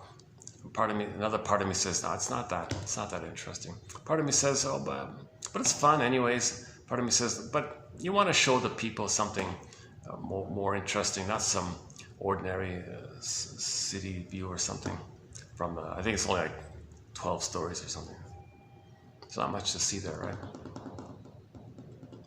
But if you're walking, you might get some new ideas, something new to say.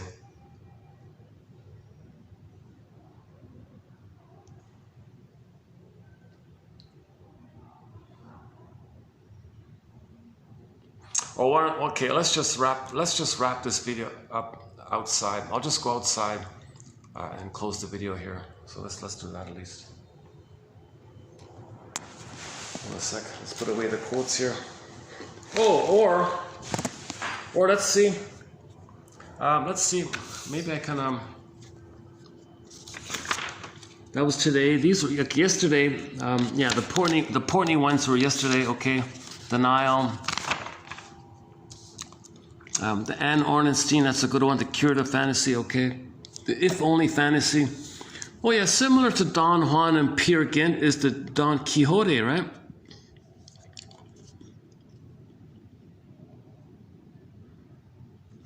So the reason these playboys never have a relationship with any woman because they're looking for the perfect mother. So they might have an imaginary, dreamy woman, not real. In Don Quixote, she was named Dulcinea del Toboso. Is that right? Oh no, sorry. Dul, D-U-L. How do you pronounce that? D-U-L.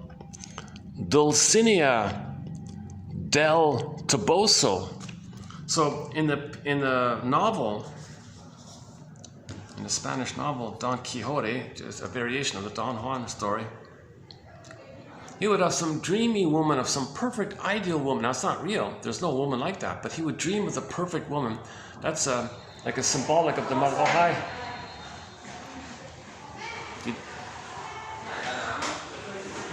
just getting. Do you need to use the room? Oh no. It's okay. Yeah. Okay. Sorry. That's okay. Yeah.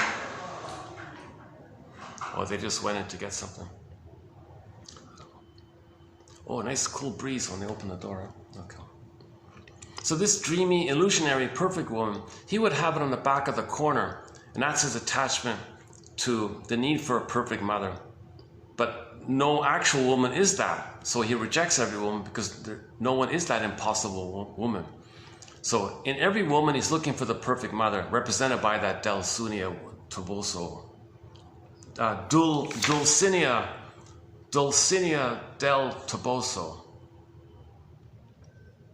Okay, so Don Quixote preserves his grandiose illusions. His sense of well-being is fueled by his amorous connection to this imaginary Dulcinea del Toboso, whom he idealizes and places on a pedestal.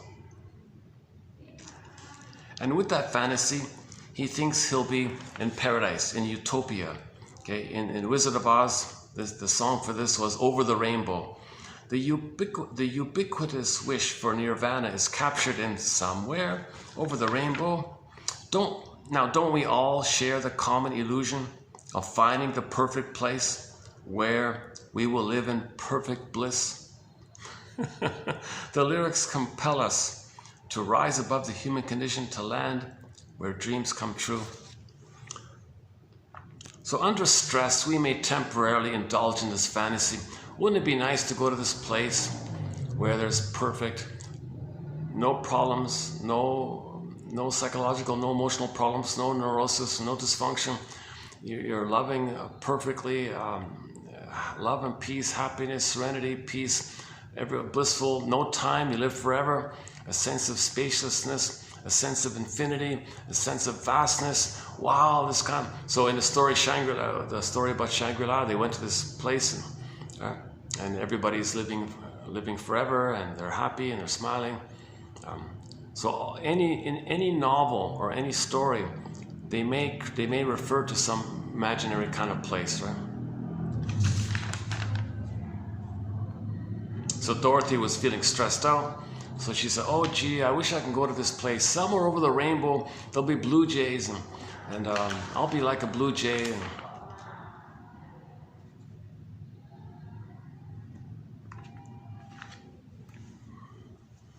The two outstanding characteristics of a transference reaction are: 1, it is a repetition, and 2, it is inappropriate. All right.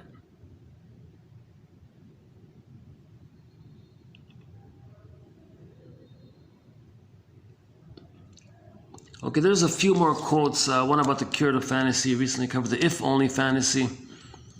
Yeah, so this if-only fantasy is kind of related to incomplete mourning. See, if we never mourn, if we don't have the ability to mourn, we may engage in a lot of these if-only fantasies. Oh, if only I were back in 16 and I said the right thing, I met the right one, and we could have stayed together. If only it went that way. So you might have these inability to live life in the present with these if only, what if that happened, what if that didn't happen, if only fantasies. Okay, that's a link to the inability to mourn the loss of the needed good mother. Like you go back prior to that.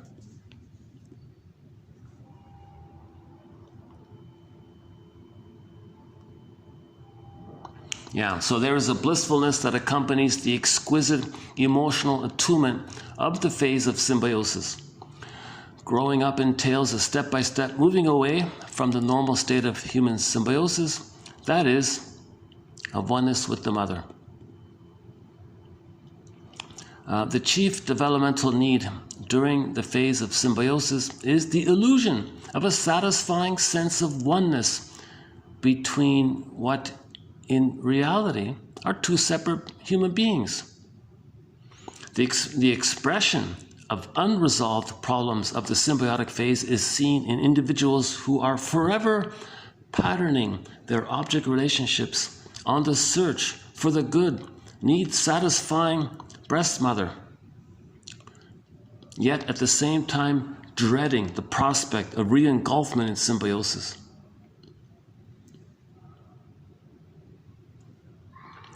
Yeah, so Don Juan is looking for this symbiosis, but at the same time he'll reject it because he thinks every woman is the engulfing, demanding, rejecting, refusing mother. So he leaves every woman the way his mother left him, and he preserves his narcissism in that process. Okay, now you're getting into the whole perversion area. He doesn't relate to women as people. So then now you're getting into this, like that Portney case. If there's no affection or feelings or tenderness, then you're objectifying things. So he's never loving any woman. He's just objectifying women too.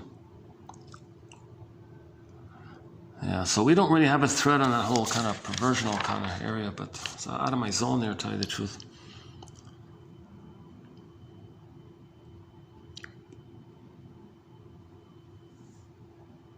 Yeah, here's a good one, the frenzy in auto rank.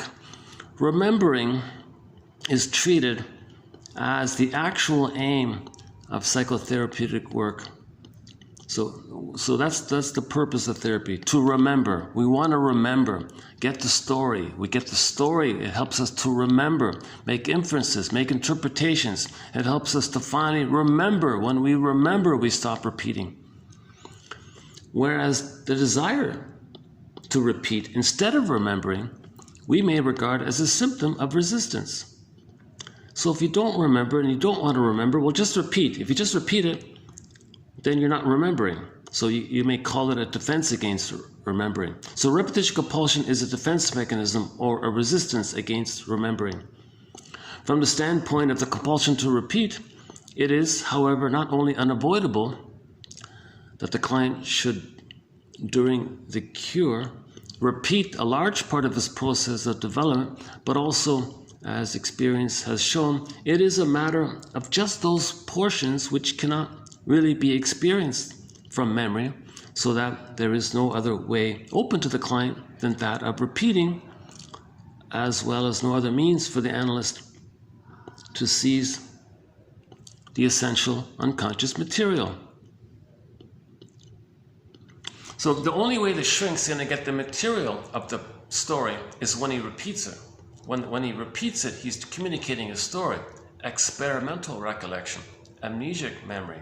He's trying to remember. So he tells the story in his behavior, in his staging, the shrink puts words to it. So that's how the shrink is able to get some material to put words to. So he wants the play to put words to it so he can remember and then stop repeating. It is now a question of understanding also this form of communication, okay, so-called language of gesture, and of explaining it to the client. Yeah, and then you want to explain it, interpret it. You're doing this. It's so painful for you to feel this. So you reenact it as a defense against feeling. Like you repeat because you don't want to remember. You're doing this, and this is what happened in the past. You don't remember. That's why you're repeating and staging it and reenacting it with me here, thinking it's still the past.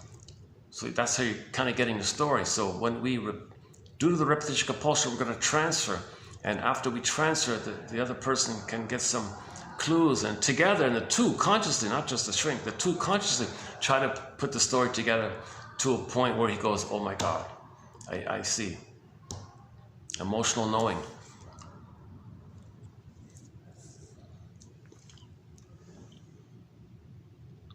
So we want to make room for the parts of ourselves that have been cast aside, what the client has been hiding from himself.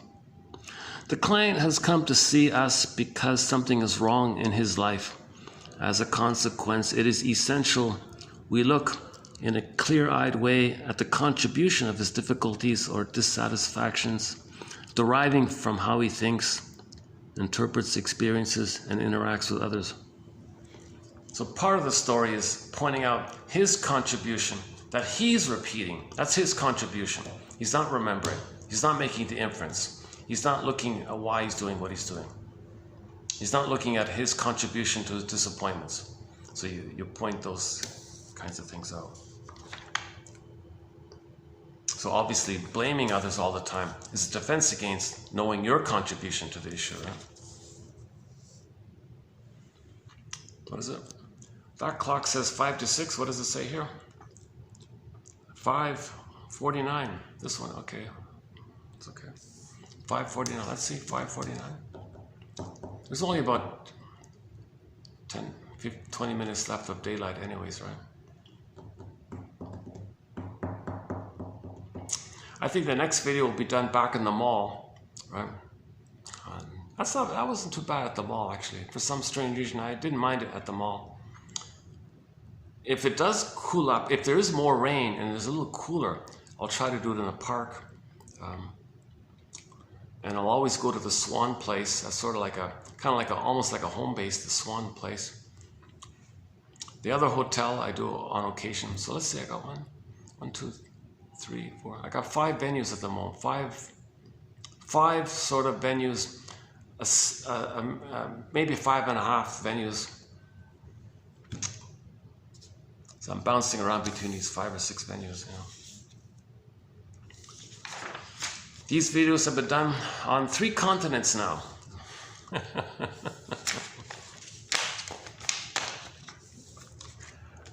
Part of my enthusiasm, if anybody's wondering, is that these are hard to find quotes, and there are no encyclopedias or collections of this type of quotes. It doesn't exist. The closest thing I could find is Gregory Bauer's book called Wit and Wisdom in Dynamic Psychotherapy. But he's got a lot of Freud quotes in there. The perverted English translation, Snoozeville. Forget that. And what's remaining represents a tiny fraction of 1% of what we have here.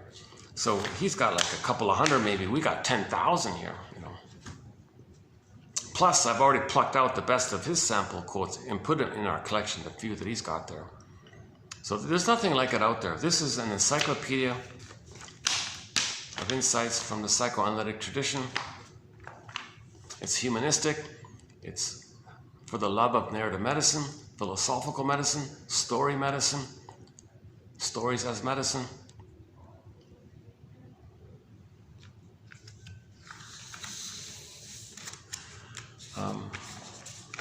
Let's see.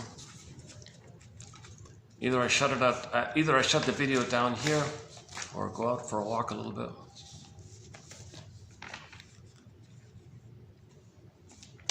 Yeah, okay, let's just wrap it up here.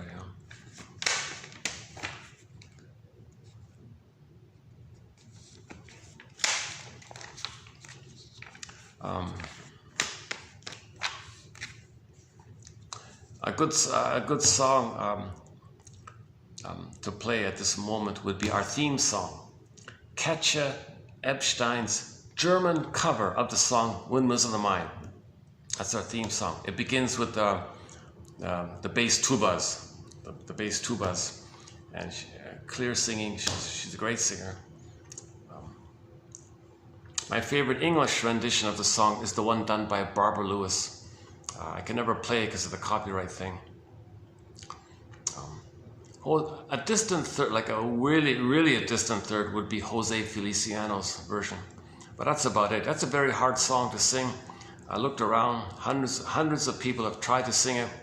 Only 2 people got it. Barbara Lewis in English and Katja Epstein in German. And even Katja Epstein, when she did a Spanish, she lost it there. There's only two renditions of that song. It's a great song, great lyrics. Down a tunnel, down a cavern, where the light has never shone.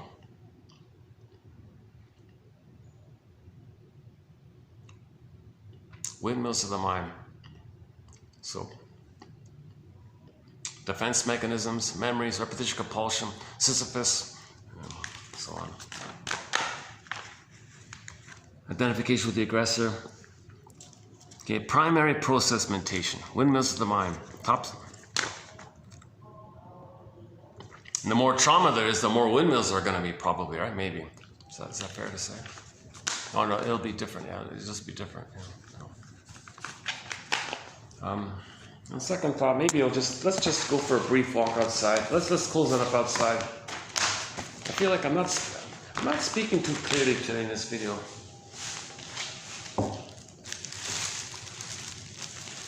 I think the coffee makes me kind of slur my speech a little bit. Let's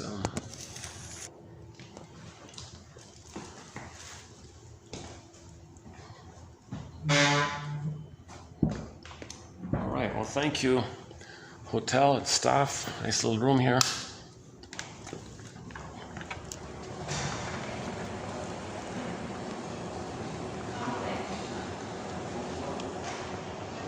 Oh, if that meeting's finished, I can take a peek at the balcony here. Let's take a quick peek. Let's maybe.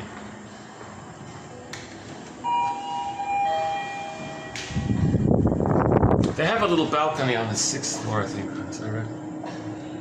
Yeah, 6th floor. No rooftop here. But if the meeting's still going on, no, I won't show you. But okay, yeah. So we're posting this in the year 2024, May, and next 1 month before the release of Inside Out 2.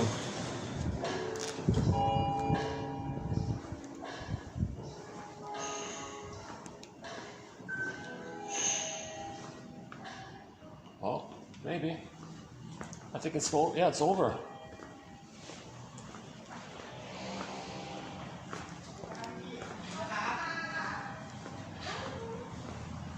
I think it's over, yeah.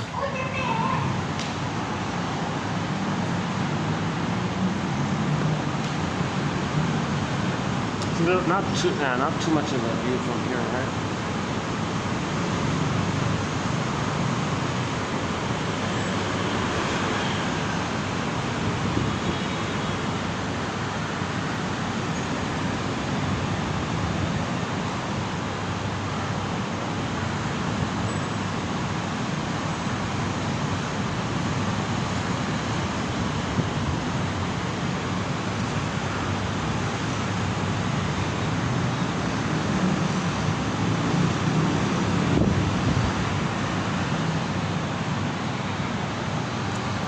Okay, let's just wrap up this video here.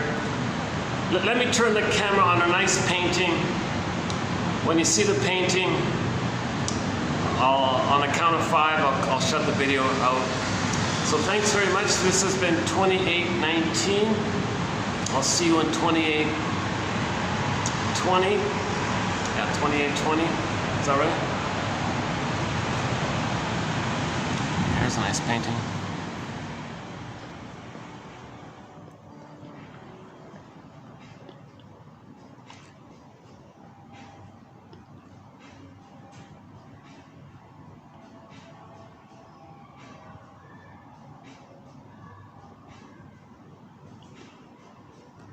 For the love of narrative medicine, I'll see you in the next video. Thanks again. Well, actually, hold on. There's another one here. Wait a second. Yeah, here's another one. How about this one? Which one do you like better? Huh? That's not bad too, right?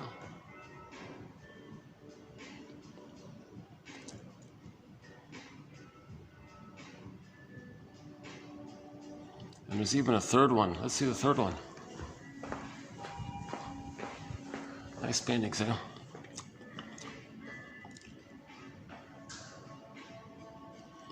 I'll see you in the next video. Thanks again for the love of narrative medicine.